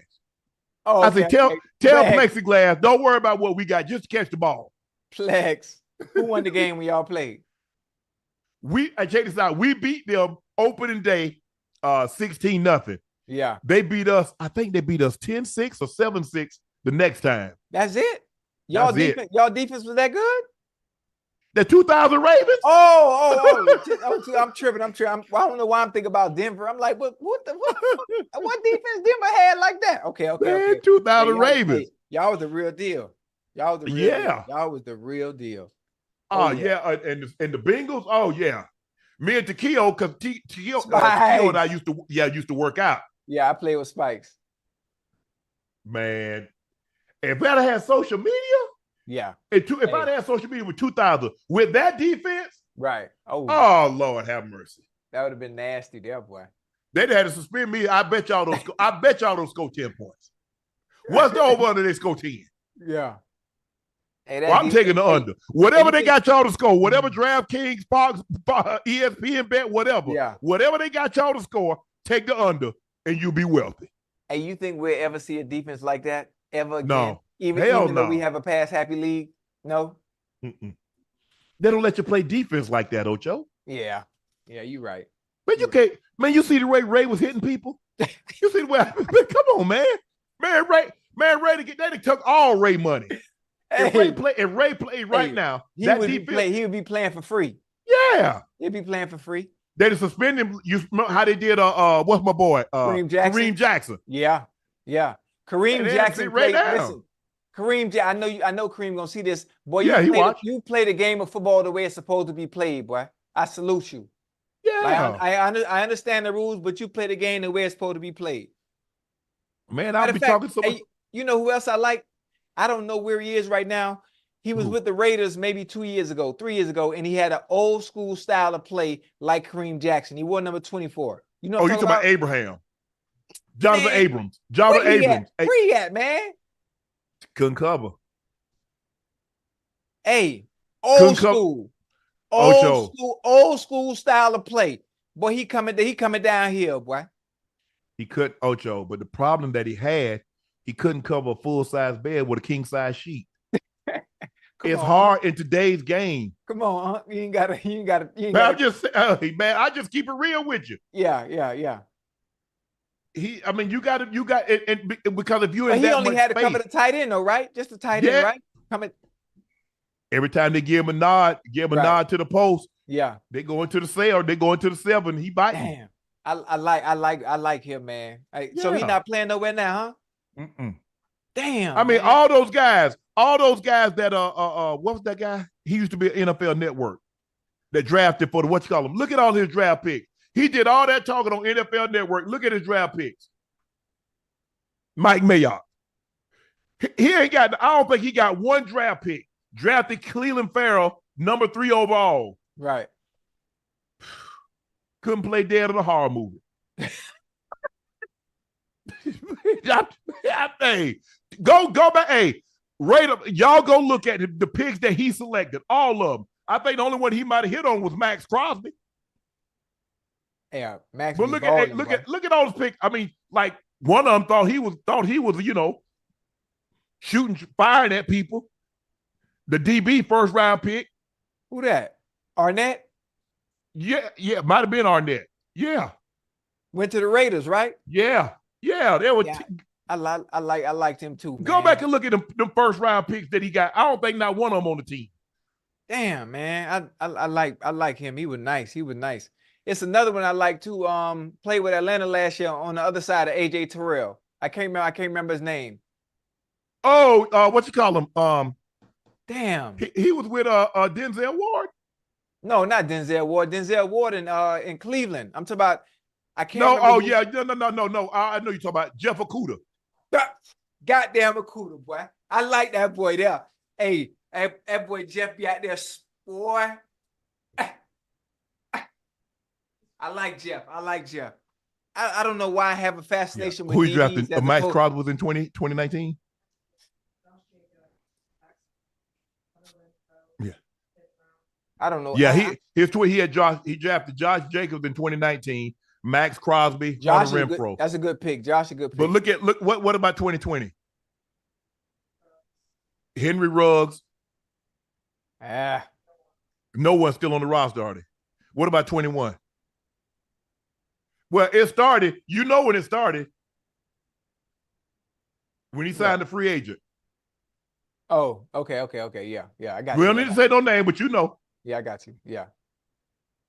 I got you. All them people. Oh, Ocho, look at you. A woman goes viral for sharing a list of things that women need for maintenance. Can you see it? Hey, whoa. Oh, heck. See what I'm talking about? She need. Oh, let me read it to the people that can't see at home. Come on, man. She says she needs $60 for waxing. She needs between 75 and 130 for her nail and toes. She needs between 80 and 400 for her hair. She needs between 60 and 150 for facial. She needs between 12 and 30 for her brows. She needs between 80 and 120 for her lashes. She say, guys, that $100 y'all trying to send, that ain't good enough, sir. Now you see when I was in college why I took cosmetology classes. Now you see why I took classes to be an esthetician. Now you see why I took classes to be able to do manicures and pedicures. Now you see why I learned how to do installs and color wigs and braid. That's ridiculous. Because if you add up, tell Ash, do me a favor. Tell Ash to tell me how much that is right there real quick. But if you think about it, okay, we're going to do the high end. 190, 190, 590, 740, 770, 890. That's about that's almost $1,000 a month. So think about that. It's 12 months in a year. Every 2 weeks, she needs $1,000. Mm-hmm. Now, so that's 2,000 a month. That's 24 grand a year. That's $24,000 a year. I'm gonna send you a W-2 form. I'm sending you a W-2. In this economy, women have to be realistic. There's a very small percentage of the men that 2,000 ain't nothing. A very small percentage. The chances of you landing one of those in the 1% is slim to none. You got to be realistic. But everybody's not finna be getting no millionaire. What about I don't need no man. I make my own money. Hold on. Well, hold on. The ones that if they make their own money, if they make their own money, then this wouldn't be an issue because this is part of your own maintenance. This is part of your own upkeep. This is the basic necessities to survive and look good. This ain't nothing but fucking hygiene. Oh, I'm sorry, my bad. This ain't nothing but hygiene. That's all it is. I ain't got no problem with it. You know, hey, let me see what I got. Let me see what I got right here. Oh, you gonna pay for it? I'm gonna get that thing waxed. Oh, you gonna keep I don't want you to look like you got buck weak in the leg lock. You know, you got an afro. I need you to fade it up, trim it up, you know, get a Fu Manchu or something. Listen, you get a set of razors from Walgreens or CVS. Nah, man, that thing be looking like Nestle Crunch down there, man. Come on, Ocho. You gotta go at the grain of the hair. You gotta go at the grain of the hair. Nah, go get that thing, go get the sugar. Get the sugar. I got you. I got that, Ocho. I need hardwood floors. I don't need no carpet. I understand what you're talking about, Unc. They got the shag carpet like used to be in them 70 vans. I know exactly what you're talking about. Come on, Ocho. But listen, that's why I learned how to do everything. That one in there that's sleeping, man, I'm not paying for your nails, your hair. I do all that. You let me know. I give you a schedule. You tell me when you free. I got you. You need to wax? Boom. I wax her. I do that. When it's time for her to get her nails and feet, I ain't got no Ocho. I do that. I'm just more of a guy. If you don't ask me, I'll give it. Everybody's not in your position to be able to give like that. Well, I'm just saying. I understand that. And what about women? What about the women? Come on, let me take my glass off because now my head hurt. Because I'm just thinking about it. Women say, what? Now that you before you go, Ocho, you know what I'm gonna say? I ain't paying for nothing else. Since I don't protect black women, y'all ain't getting no more of my damn money. Damn it. Women say, I ain't going 50-50 with nobody. Well, if you ain't going 50-50, that means you going 100%. So you're playing everything on your goddamn own anyway. It ain't making no sense. But you got to understand the chances of you, the likelihood of you getting a guy that can afford the maintenance for everything you need and all your bills, but it's not likely. And if you do have a guy that does that, it's going to be short-lived anyway. Because you have no leverage at that point if he's doing everything for you. Yeah. You have no leverage. You have no power. You got to be able to be bringing something to the table just to, you want to play? Because if you got a dude doing everything for you, he going to play with you now. He gonna play with you now because there's no you're nothing but a liability at that point. You have no leverage no more. I mean, maybe I'm wrong. I could be wrong. Nah, some women think because I'm so fine, I'm a dime, I'm a baddie. I'm a city girl. He ain't going nowhere. Man, shit, boy, yeah. It's 1,000 U's, man. It's 1,000 of you. You are just another bill. You're an added expense, depending on who the guy is. I mean, but the average guy, unless that guy a professional athlete or he got some major paper. I mean, the average guy, I mean, you got to understand, because here's the thing, Ocho. Let's just say, for the sake of argument, if he can afford to do this every 2 weeks, he's gonna be making making mid six figures. Yeah. To have a $24,000 bill that he can't write off. 6 figures. Well, you got to be making more than 6 figures. No, but I'm just saying he has to make at least that. Oh, because he can't write this off. This is not a deduction. So in order to think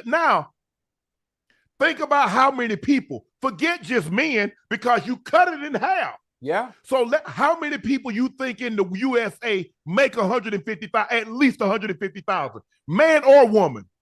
So now you cut it in half. Yeah. What's the likelihood of you running into him?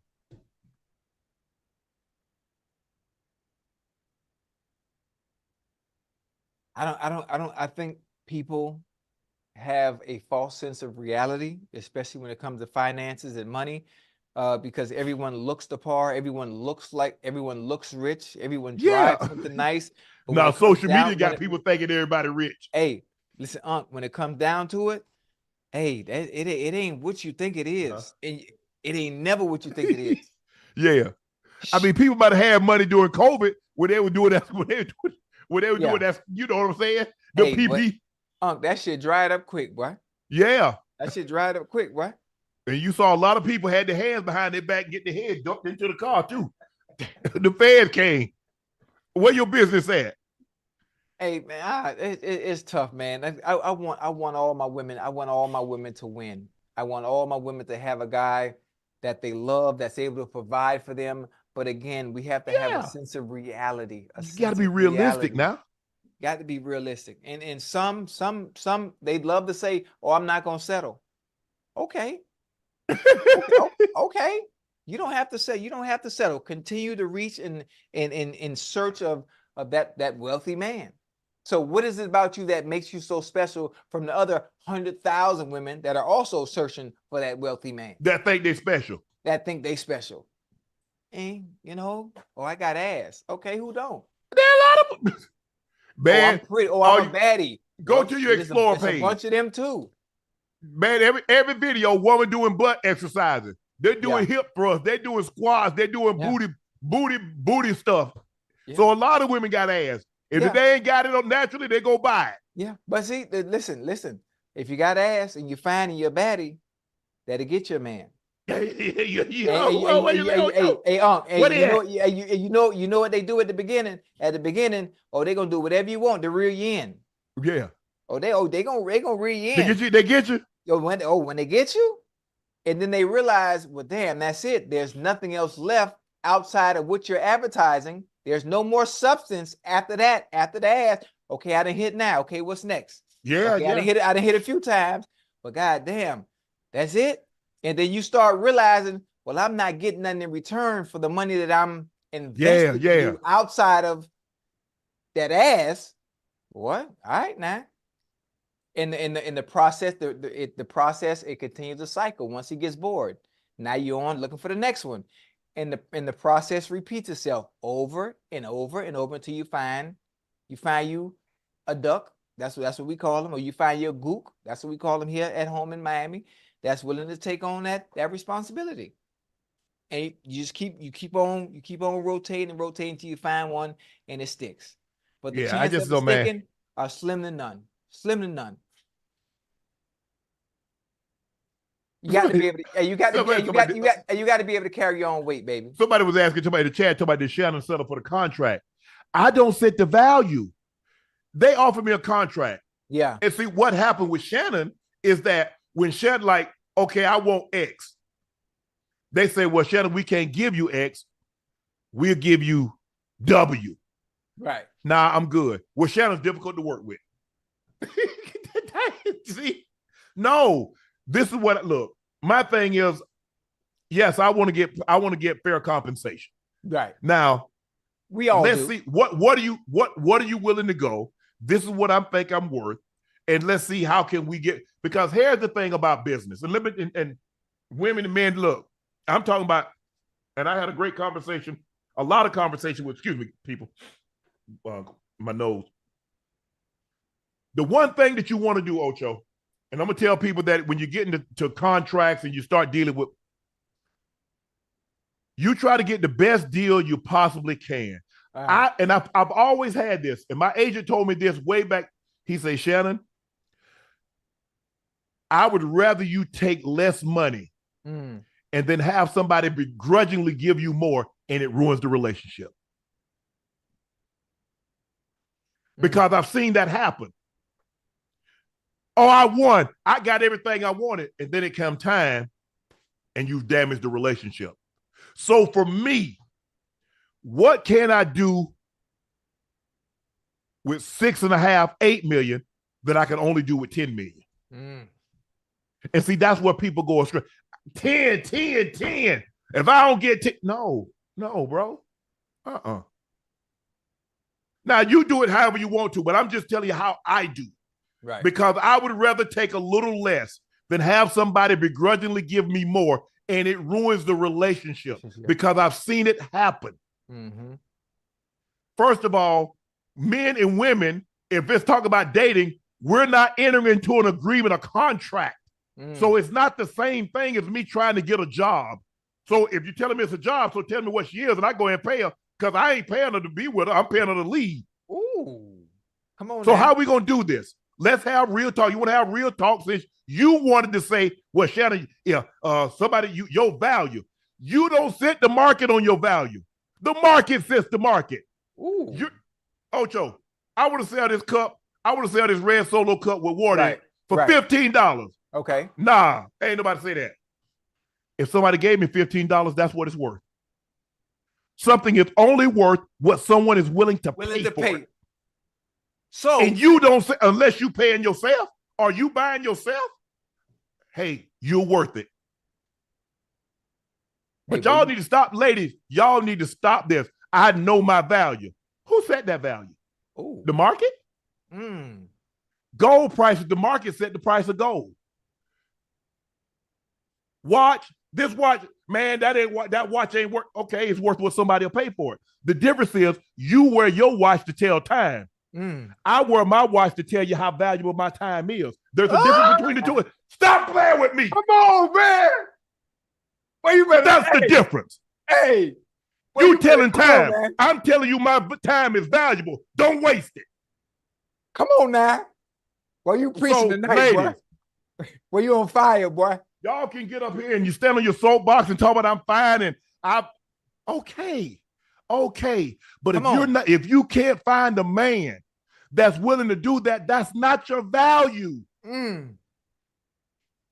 That's not your value. And I don't begrudge. If you find a billionaire, you find a millionaire or 100,000 whatever the case may be. But you don't get to determine that. What someone is willing to pay, that's the value. That's your value. Hey, boy, you on fire tonight, boy. Ocho, check this out. We about to have another one. God damn, you on fire tonight, boy. There's a video that's going viral from Joy Taylor and Taylor Rook's podcast, Too Personal. Let's take a look. Let's take a listen to what they had to say.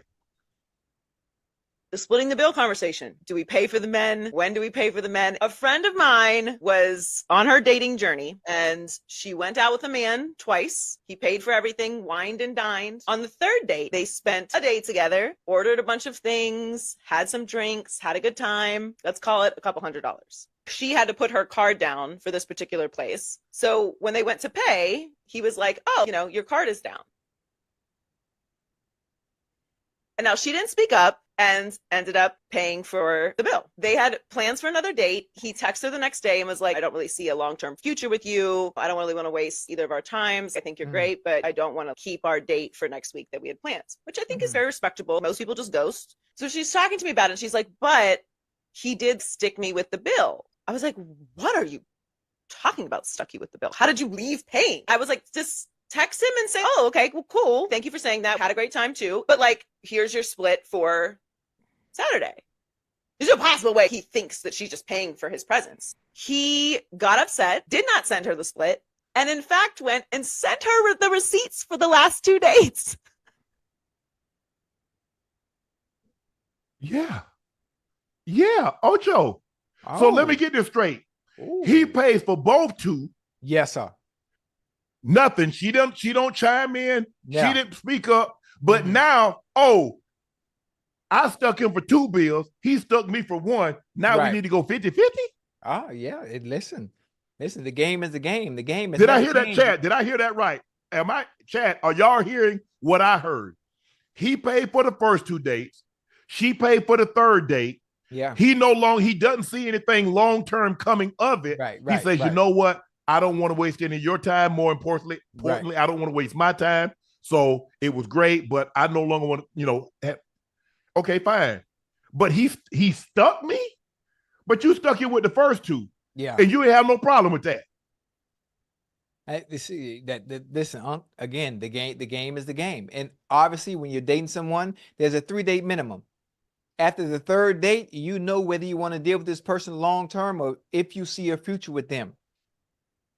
He didn't see a future. That's okay. And if it was just a couple of $100, I mean, you really shouldn't need that back anyway. And if you need a couple of $100 back on a date, that means you shouldn't don't need to be on the date. You don't need to be on no date. You don't need to be dating at all. If you got to send somebody a receipt to send you back what you spun, you not supposed to be dating. Because obviously, when I think of dating, it's the joining of 2 to build a foundation based on what both of y'all got going on. That's tough. That's tough. I'm just, and my thing is, Ocho, I won't start anything that I can't keep doing. Right. So this notion, let's go to Europe and let's go to that ain't do what? To impress you? No, that ain't me. Wait, go where? That was it. To Europe? Hey. The Europe? Hey, dudes do that? They'll meet somebody and fly them to Europe? I guess. Yeah, shit me. Man, look here, man. I ain't got it like that. Look, the Europe? Let me stop lying. Like my sister say, Shannon, stop talking about your car and pro because you're not. You speak that into existence, you'll manifest it. I got it. I ain't got you. I ain't gonna get. I ain't got it. No. Hell no. Hell to the no. Hey, nah. I love it though. I love it, and I want everybody to win. I want women to everything they dream of. I want them to find that guy that's gonna wine and dine and continue that for years and years to come. I want those that wish they want husbands. They want the big house with the picket fence and the kids. I want everybody to have that. But at some point, we have to be realistic. At some point, we have to stop saying, I'm not going to settle. You're going to have to. You're going to have to at some point. You say, well, I'm going to find a man that's going to do it. Well, you might find a man that's going to do it, but it's not going to be the one you want. So basically what you're doing is you're settling. You're settling. Everybody. What's the likelihood of you finding somebody that has every quality that you want? It ain't. Because if you don't, you settle. You gave up a little personality for a little bit more security. You settled. You gave up a personality. You gave out. You're not gonna find somebody that's gonna be every box that you got. Say you got 5 boxes and he checks them all. That's not realistic. Yeah, not realistic at all. But I want everybody to find it. Matter of fact, all the women in the chat, if you want you a rich, wealthy guy let me know. I'm finna play matchmaker. Before Christmas time, I'm gonna have 85% of my chat dealing with those who they wish or have crushes on. I guarantee you. Let me know. I look. I don't play no matchmaker. I don't do that because the first time if it goes bad, right, it's gonna ruin our relationship because you set me up with that no good you know what, or you set me up with that. Hold on. Now listen, you got to read the fine print and not go into things delusional. Now you want to date a rich man, you want a man with money, you understand what comes with the territory when dealing with that type. So hello, common sense. It's always been the same. The game has always been the game. Don't come in delusional. You here for one reason. Why you want a rich man? Why you want a man that got money in the first place? But I thought you independent. You make your own money. Shit, not that kind of money. You tell me you bought your own money. They don't make that kind of money. Car, I got this condo. I get my hair and nails done. But I sure wish you take that papers up off me. No, they don't make that kind of money. They make good money. They make good money to survive on their own, doing the little things that they like to do. You know, the upkeep, the basic needs, the basic essentials. When it comes to buying the Range Rovers, the houses, the jewelry, the cars, the Chanel bags, the Tom Ford heels, the high end, the designer. No, that comes from the guy. Your last name need to be Sharp for you to get that kind of money up out of me. Libby Sharp, Kayla Sharp, Kaylee Sharp, Kiari Sharp. You got to have a Sharp in your last name to get something like that out of me. Now, have I been in a relationship, Ocho? Now, and you, hey, we together. I got it. I don't ask for anything back once I give it to you. Now, you act a fool, you won't get it. So let that be clear. I want people, because y'all put out some misinformation. Shannon has never taken anything back once it's been given. But in the process, if I buy you something, right, and you act a fool before I give it to you, you don't receive it. Ooh. Hold on, wait a minute. Let's rewind. Yeah. Now, depending on the amount of the purchase, I don't give a damn. I eat it. For real? Hell yeah. You take the L? I'll take it. Oh no. I'll take the L because if she get it, she got to win, and I got two. So now I got two L's.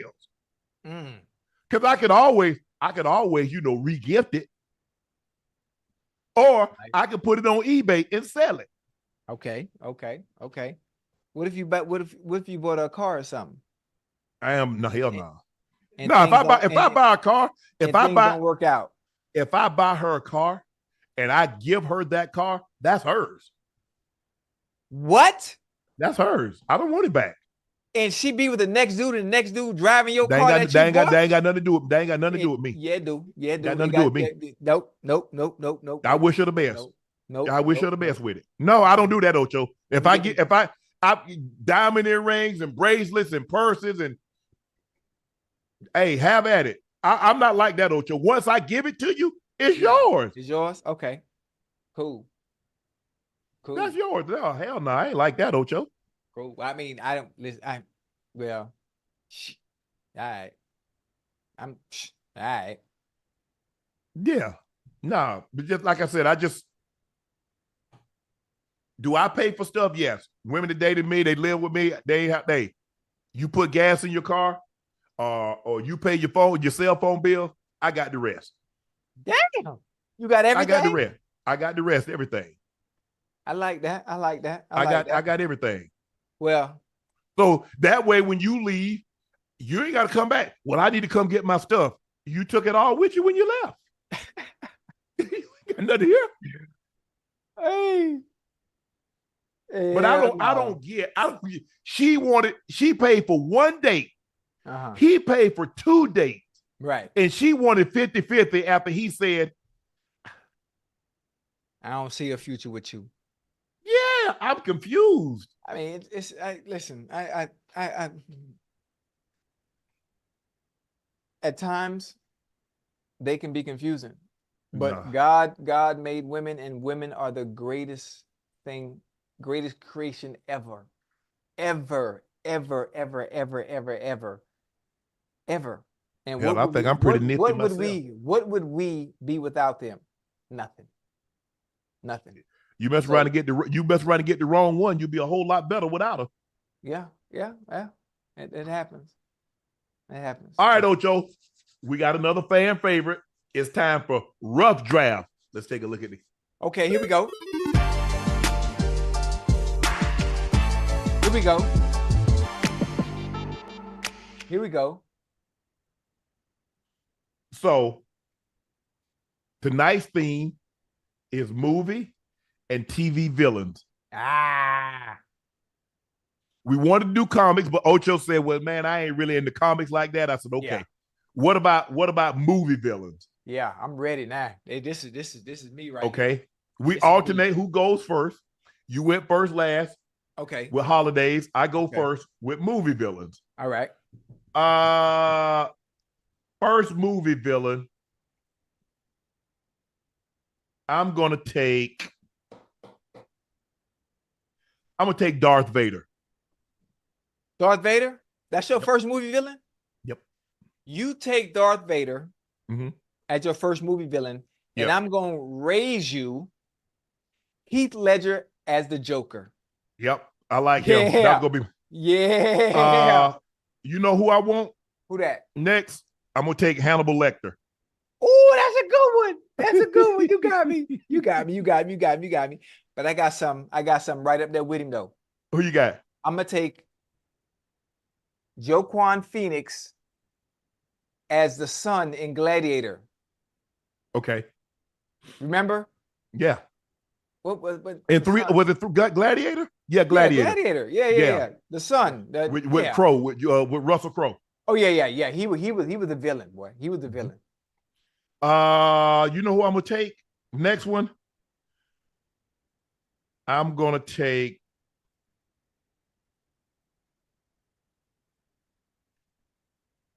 Jason in Friday the 13th. Yeah. Okay. I got a better one though. Who you got? I know you saw the movie. Chat, stay with me real quick now. I know y'all saw this. His name is Anton. I just know his first name. I don't know his last name. I don't remember his character name in the movie. No Country for Old Men. Oh yeah. Remember No Country for Old Men. Yeah. Yeah, the guy he just looked like he don't have no personality. He just straight face. That was what's the guy? He was married to he still might be married to Cruz. Penelope Cruz? Yeah, he's married to Penelope Cruz. For real? Javier Bardem. Serious? Mm-hmm. Oh man, hey, he was ruthless, boy. Now that was a good Yeah. Yep. I took Darth Vader was 1 for me, Hannibal Lecter was 2, Jason Voorhees was 3. You took the Joker, the Gladiator son, Antoine Chigurh. Hold on. We done? No, we got 5. Okay. Here we go. Who you got next? I'm gonna take Michael Myers from Halloween. Okay. I got one better than Michael Myers. Who you got? Pennywise. Yeah. You took Pinhead, huh? Oh no, you took Pennywise and from It. Yeah. From It, yeah, Pennywise. Yeah, It, yeah. Damn, that was a good one, Ocho. Yeah. I know my I'm gonna take Freddy Krueger, Nightmare on Elm Street. Nightmare on Elm Street. Villain. Nightmare on Elm Street. Villain. You know what? I'm not even into Marvel. But when this movie came out, the entire timeline was talking about that snap and them damn Infinity Stones taking Thanos. Okay. But Thanos is really that comic, but okay. Well, I'll let you go with that. Yeah. He's a Marvel. Hey, my bad. Okay. Okay, that's 5. We got 5. So we got to get honorable mention.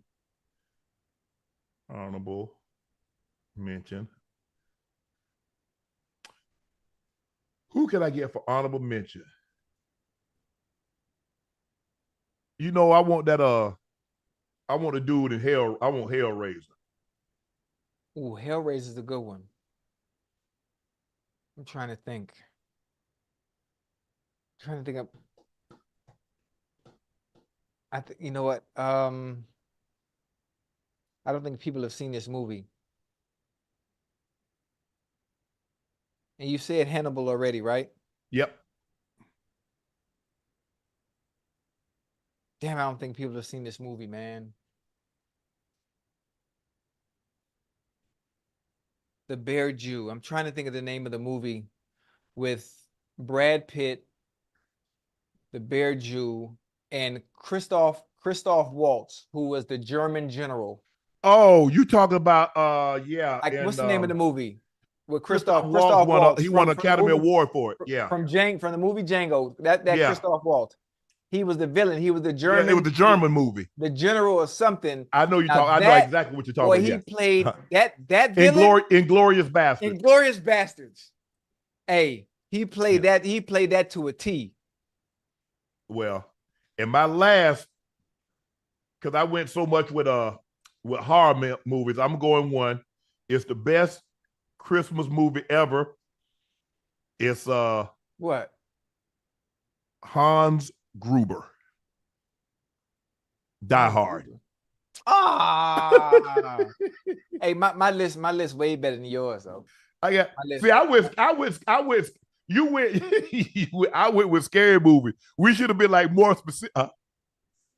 I mean, villains. Yeah, I know what I'm saying. I went that scary. We should have went like across the board. Yeah, we should have went like, okay, take all scary, and then later down the road we do like actual like real people that are villains. Like, okay. Like in Superman, we could have took like Lex Luthor, or we could have took the Penguin, or something like that. Yeah, okay. But I like it. Okay, I got Darth Vader, Hannibal Lecter, Jason Voorhees, Mike Myers, Freddy Krueger, honorable mention Hellraiser, Hans Gruber from Die Hard.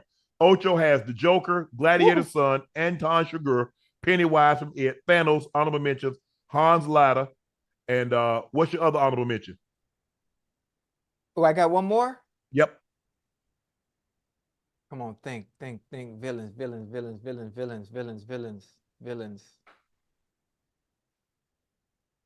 Oh, shoot. 300. Xerxes. Prince Xerxes. Oh, okay. You know what I'm talking about? How you say his name? Yeah, I do. Xerxes. And in the movie 300. I forget what was his name. Xerxes. Yeah, you talking about? I don't know how to pronounce the right way. The tall dude. Yeah, the black dude. Yeah. You talking about the black dude, right? Yeah, how you say it? Yeah, Xerxes. Yeah. Xerxes. Yeah, my list way better. My list way better.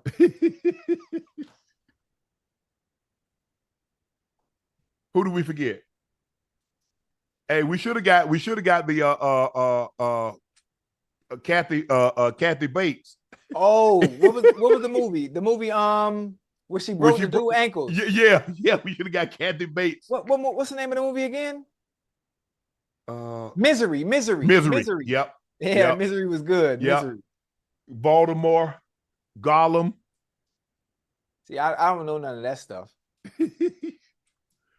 All right, Ocho. Now it's time for your very, very favorite segment. Yeah. Norman Bates, the Bates Motel. Norman.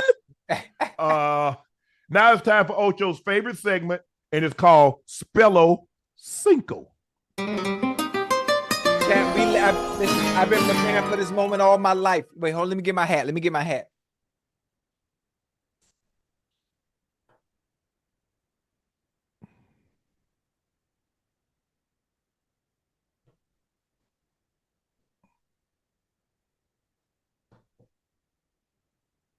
Yeah. You ready?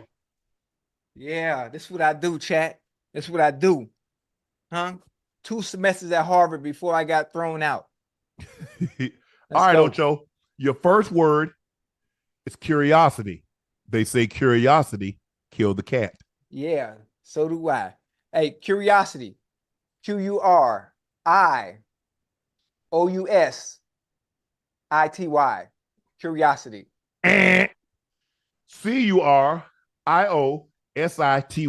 That's what I said. You said Q. Oh, I meant to say C. You know what I meant. I don't know what you meant to say. I know what you said. So, You know I meant to say C, man. How I know what you meant to say? Because I be talking so damn fast. What you want me to do? Come on, man. Why Okay. why was I thinking cute anyway? I don't know. I grabbed something. Yeah. Okay. The next one is enchanting. Enchanting. That's what I was when I met Rail. That's why on our first date, you know what happened. And we didn't have to get to a third. And now 4 years later, she's still here and paying the bills. Enchanting. ECHANTING. Eh.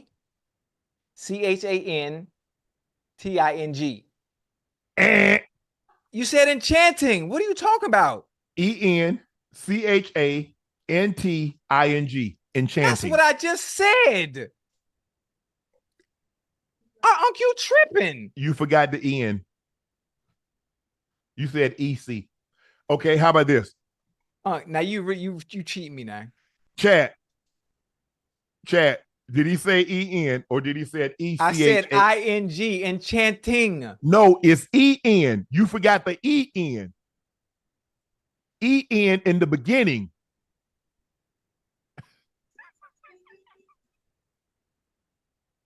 I said EN in the beginning. That's the only way to spell enchanting. You didn't. Okay, how about this one? We're gonna tell you this is the easiest one you're gonna have tonight. Well, you cheating me. You cheating me. I didn't spell the first two right. You laughing.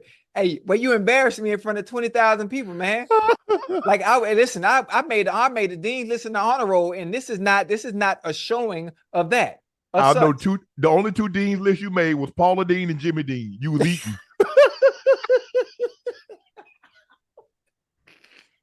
Okay, Ocho, here it is right here. This is the easiest word you're gonna have. Oh shit. Spectacular. Oh, spectacular. Luka and Kyrie both had spectacular games. Yeah, spectacular. Spectacular. That's what she said about me. Spectacular. S, listen to me because I don't want no excuses about me saying it wrong. SPECTACULAR.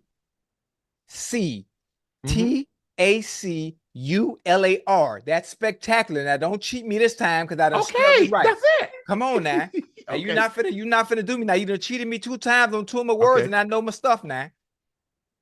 That makes you 1 for 2. Okay.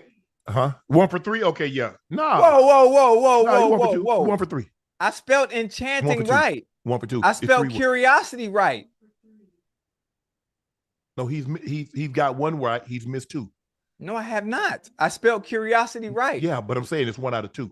1 out of 3 would be 4. So we got 2 words left. Oh, y'all cheat me over there, man. We good. Y'all check this out. Cheat me over there, no, okay, here it is. Y'all how about this? Rhapsodize. What? Rhapsodize.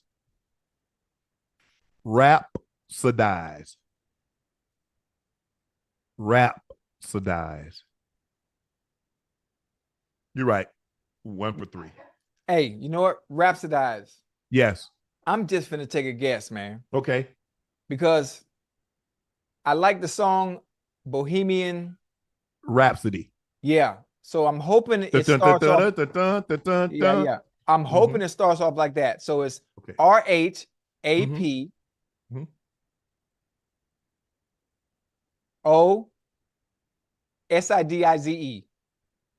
Damn. RHAPSODIZE is to speak or talk with great enthusiasm. Man, Ocho rhapsodized on that one. Yeah, that's me. That's me. Okay, Ocho, you're 1 for 4 now. Damn. The last word. Conundrum. Who? Conundrum. Come on, man. How you gonna give me? Come on, conundrum. Man. I listen. Use it in a sentence. Ocho found himself in a conundrum. That's it? Would you like a definition? Yeah, can I get a definition of conundrum? It's a confusing problem or a question. Oh, like the word, like the word you asked me to spell. It's confusing. Conundrum. Yes. Conundrum.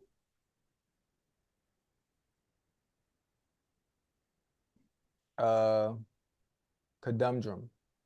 Does it start with a K or a C?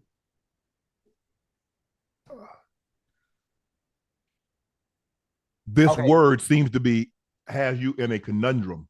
Yeah, yeah, it does. Because I never heard of it. I never heard it before. I never listen.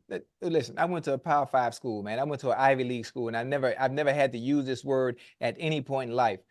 Yes, but I'm gonna take a whack at it though. I'm gonna take a whack at it. Conundrum, cadum, right? Cadum. Conundrum. Oh, conum. Oh, that's okay. CUN. Mm-hmm. Conum. CUNUM. Conundrum. Mm-hmm. DRUM. Now, if I'm wrong, I don't know what to do because I sounded the shit out. It's conundrum. CONUNDUM DRUM. So I was right. No, CON. Oh, CO. You had that part right, but you forgot the UN. UN drum. Y'all cheated me tonight on my first 3 words, man. So Ocho, you went 1 for 5. This is embarrassing. I know people. I hope people in the chat, y'all better not be laughing because don't act like y'all knew how to spell this. And if you did know how to spell it, I guarantee you went to goddamn Google. Damn. All right, Ocho. Now it's time for you to get exact revenge with these hard ass asking me stuff that happened in 1890. Dunk on up. Okay, here we go. Yeah, here we go. Okay. All right. First question, chat. Y'all stay. Let me take this hat off. Because this hat must be bad luck. Shit. Goddamn 1 for 4, man. In public at that. 1 for 5, Ocho. There was 5 questions. You only got 1 right. Okay, you ain't had to say that. Oh, my bad. You ain't had to do that. Anyway, here we go. Dunk on Unc. Okay. Dunk on Unc. First question. What is the Detroit Lions' original team name? What is the Detroit Lions' original team name?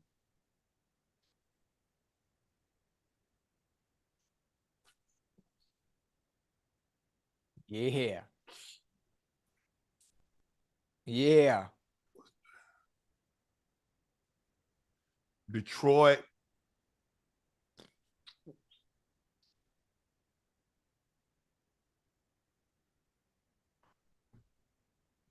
Maybe something with cars. The motor cars. I don't know. Oh, well, you don't know. So I don't know. Okay, you don't know. The answer you were looking for, Mr. Shannon Sharpe, is yes. Portsmouth Spartans, 1930 to 1933. Portsmouth Spartans. The Portsmouth. Oh, yeah, we got him down 1. Here we go. Okay. Question number 2. Okay. What NFL team's original name is the current name of a Major League Baseball team? What NFL team's original name is the current name of a Major League Baseball team? What NFL team's former name is the current name of a Major League Baseball team?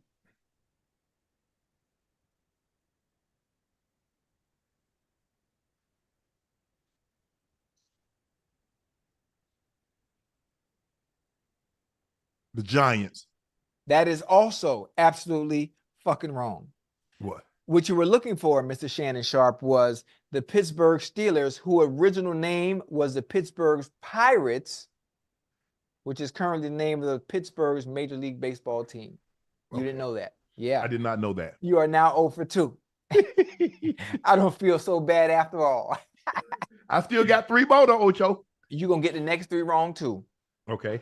What team was the first in NFL history to have 2 1,000-yard rushers in the same season? What team was the first in NFL history to have 2 1,000-yard rushers in the same season?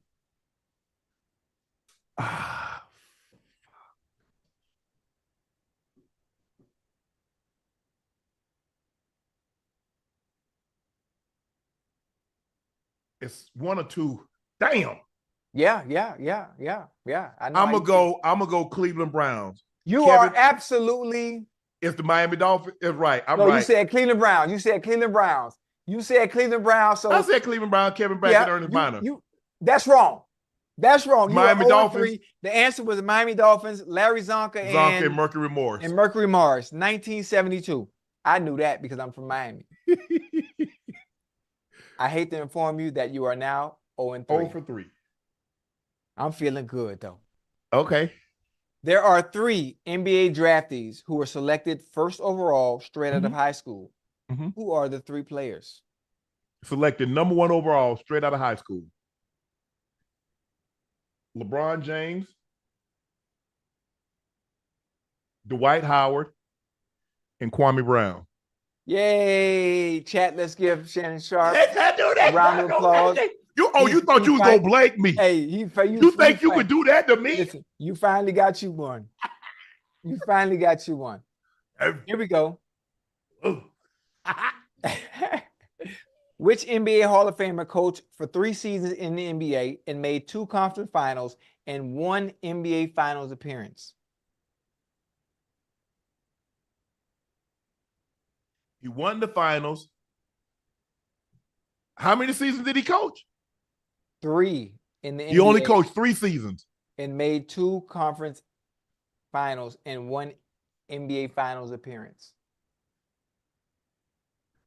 Did he win? I can't disclose you that information. If I tell you all that, then you'll know. So he coached 3 seasons. Yes. Made 2 conference finals and made 1 NBA Finals appearance. Ooh-wee. Only coached 3 seasons in the NBA.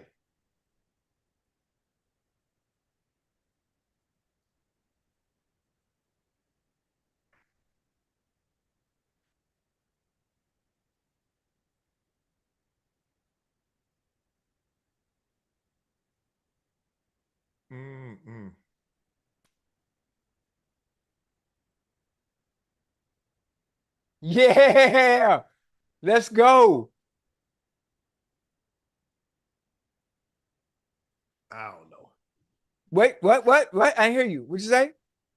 I really don't know, Ocho. I don't know. I'm just gonna say David Blatt. I don't know. Okay, David Blatt. David Blatt is absolutely wrong too. You went 1 for 5 just like I did. The answer you were looking for is Larry Bird. Larry Bird only coached 3 seasons? Yes, sir. Damn. Yes, sir. 1 for 5. I feel good. Huh? I feel good. I don't feel bad no more. I told you. See how see what you didn't do? You were supposed to say which Hall of Famer. See, you didn't do that, Ocho. See, why you do that? See, I give you all the words. Hey, listen. Listen. Why the joker here, Ocho? Ocho, why you do that? You told me to spell conundrum. Whatever. Never heard that word. Never heard that word ever before in life. Ocho, you were supposed to say which Hall of Famer coached only 3 years. What NBA Hall of Famer coached only 3 years? That's what I said. When I read the Hall of Fame part out. When I read the question, I said Hall of Fame. Oh my God. All right, I'll get you back. I'll get you back on Tuesday. 1 for 5. 1 for 5. All right, it's time for our last segment of the day, and it's called Q&A. Hey, the chat talk about I'm cheating, man. You are. What y'all talking about? And he cheated me with them questions. You know, he cheated me with them them spelling words. Let's go, chat. Ask me whatever you want. All right, Delaney Ray, sticking with draft movie theme. What do you consider 2 of the top 3 most memorable movie quotes of all time? Oh, that's an easy one.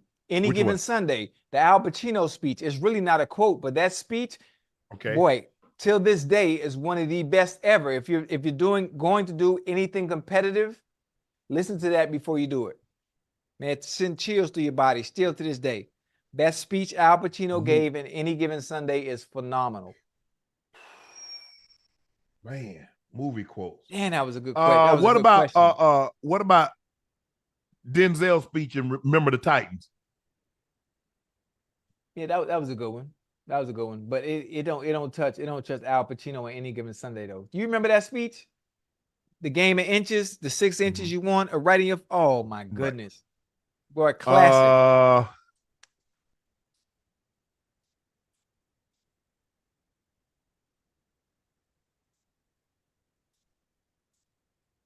I ain't the biggest sports movie guy.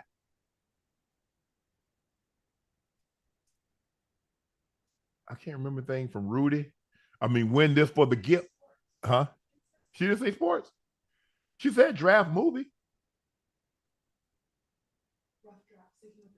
Okay. Oh, it doesn't have to be a sports movie. Okay, she said sticking with what? Okay. Oh, A Few Good Men. Oh, you can't handle the truth. Men, yes. That's classic. Yes. That's a classic A Few line. Good Men. Oh, wait a minute. Denzel from Training Day. Training Day. Oh, wait a minute. Hold on. What about the goddamn Full Metal Jacket?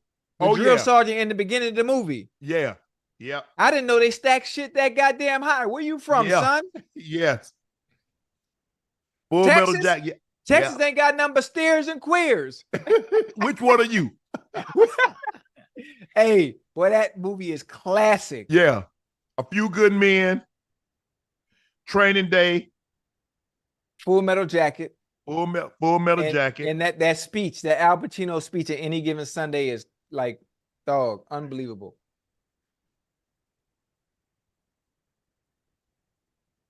Alec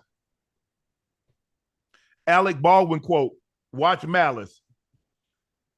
The movie Malice. Alec Baldwin had a quote. He says, I have an MD from Harvard. I'm board certified in cardiothoracic medicine and trauma surgery. I received citations from 7 different medical boards in New England, and I'm never, ever sick at sea. That quote. Yeah. Well, how you do that? I do that. Yes. Okay. Yes. Hey, boy, I got to give you a standard. Hey, that was nice there, boy. I like that. But he because he has a God complex, and he's in there. He's taking out a woman ovaries, and she's no longer have, and blah blah blah. But that movie, I love that movie. Yeah, that was nice. So A Few Good Men, Training Day, Full Metal Jacket, Malice. What other movies?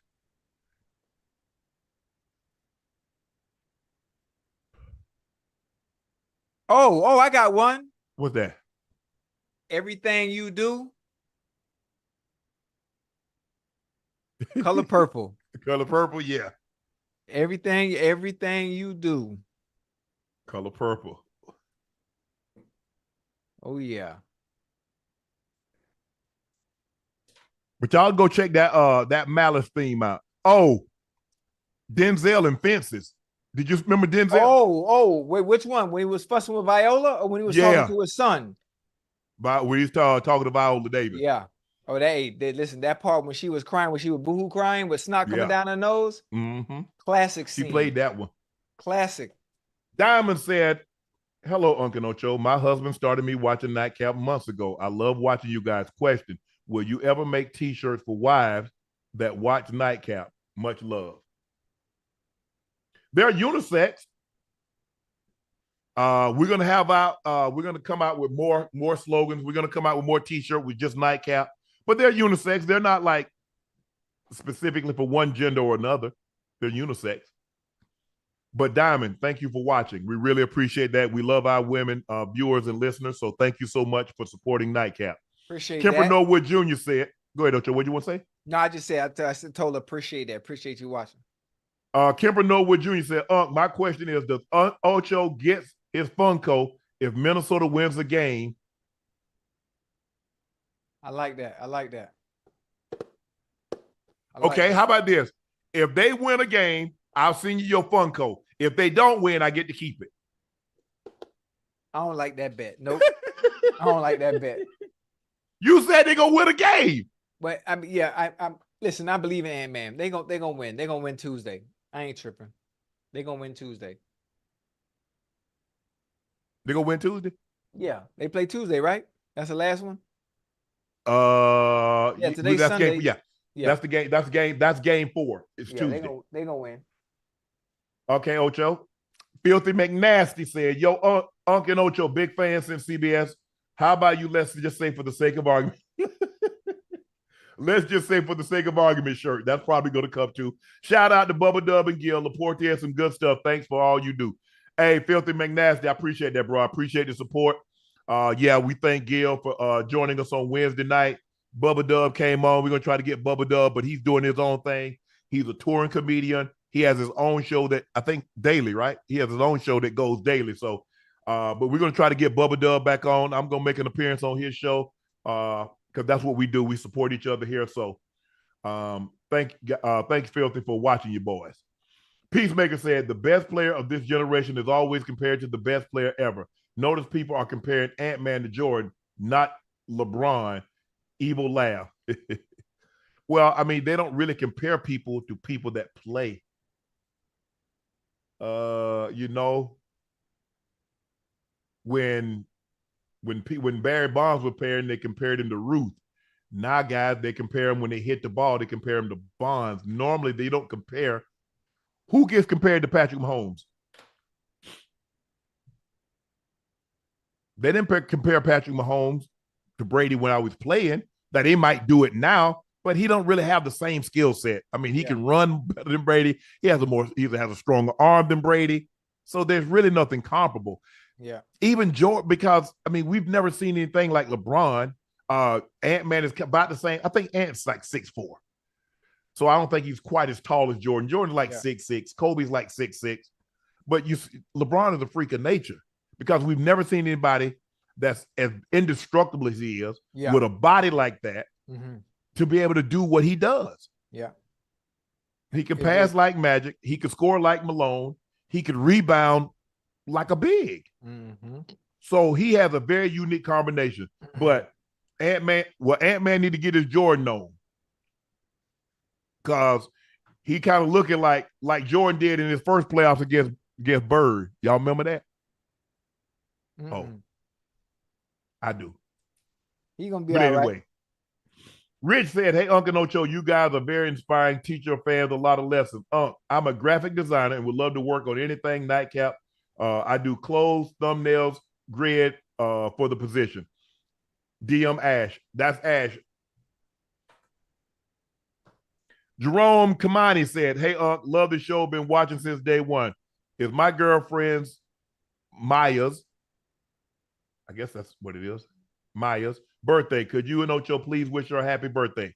Maya, happy birthday. Happy birthday. Jordan want to wish you a very, very special happy birthday. This is your special day. Enjoy and many more to come. So happy birthday to you. Yep. James Stillwell said, stay hydrated, wear sunscreen. You all are kings and queens. Smile for yourself and for the people around you. Thank you, James. Yes, make sure if you go outside, drink plenty of water and make sure you put the proper amount of sunscreen. And eat McDonald's. No, don't do that. I might be on that grill tomorrow. You know what I'm saying, Ocho? Oh, shoot. I'm finna come. Where you Man, at? I ain't got no damn grill. Oh, my bad. I was finna come. and I'll eat hot dogs. You don't eat hot dogs? Hell nah. That's what I'm waiting on. I'm waiting on hot dogs. No. Man, I hadn't had a hot dog in probably since '99. Damn, but I went to a Rockies game. Last time I had a hot dog was I went to a Rockies game. But you don't know. You know what? I had a sausage. I had a sausage dog though, but not a hot dog. Yeah, you missing out. No, I ain't missing nothing. I'm just telling you, every sport. Oh, glizzy eater. That's fine. That's fine. Listen, I'm gonna get every sporting event I go to, I'm getting a hot dog. I don't care. I can't, Ocho. When I was at the Dream Wings game, I had 2 hot dogs. Really? I had right on the sideline, stuff in my face. I don't care.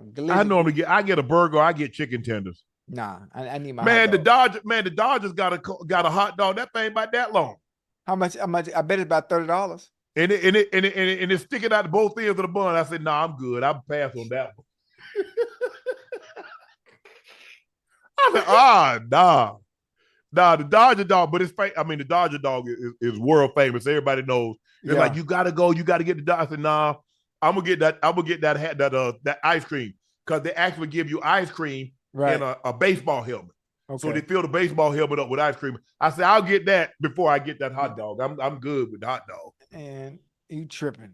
Nah. That bring back memories, man. As a little kid. What kind of memories? Man, my grandma making me hot dogs, man, with beanie weenies. Man, you tripping. But Ocho, we didn't get hot dog, but I don't know. I mean, we didn't have hot dog buns. We ate hot dog with light bread.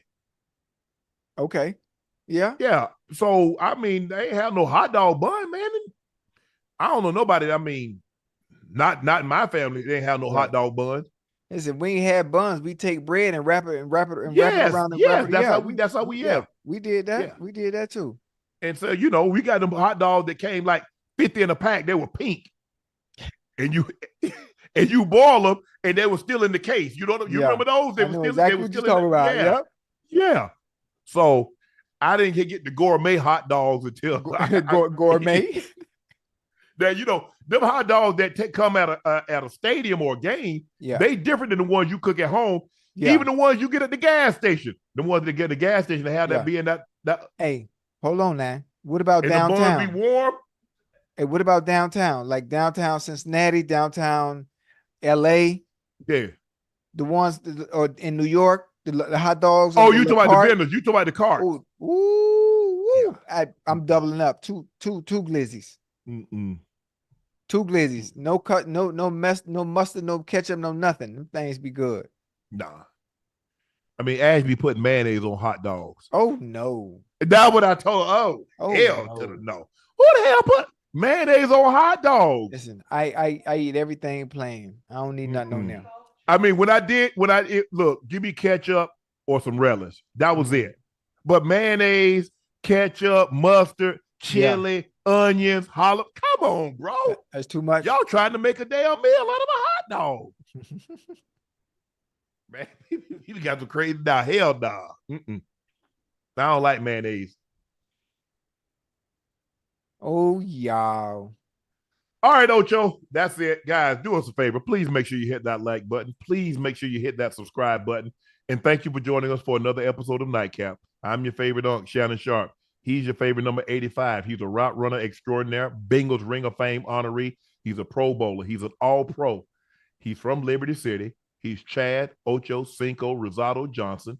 And we are the duo that form Nightcap. Thank you guys for selling out Shea by Laportier. We hope to have it back in stock soon. It's back in stock, but we're only taking pre-orders.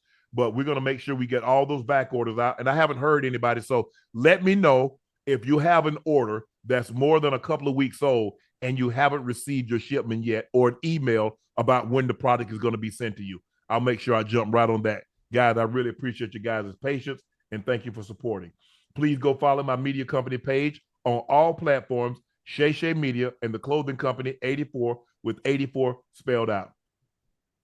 The link to Nightcap merch has been pinned at the top of the chat. Quantities are limited and they're selling out fast. And to show you our appreciation, we've created an additional 25% off all purchases. Use the code Nightcap25. The Mavs, behind an outstanding game from Kyrie and Luka, beat the Timberwolves 116-107 and put them on the brink of elimination. One more win, and the Dallas Mavericks go to the NBA Finals, where on the other side, the Celtics have a 3-0 lead on the Indiana Pacers. And so with one win each by each of those teams, they will face each other for the chance to win the NBA championship, the Larry O'Brien Award. This is Nightcap. I'm your favorite Unc, Shannon Sharpe. He's your favorite number 85, Ochocinco. See you on Tuesday. I love y'all. Good.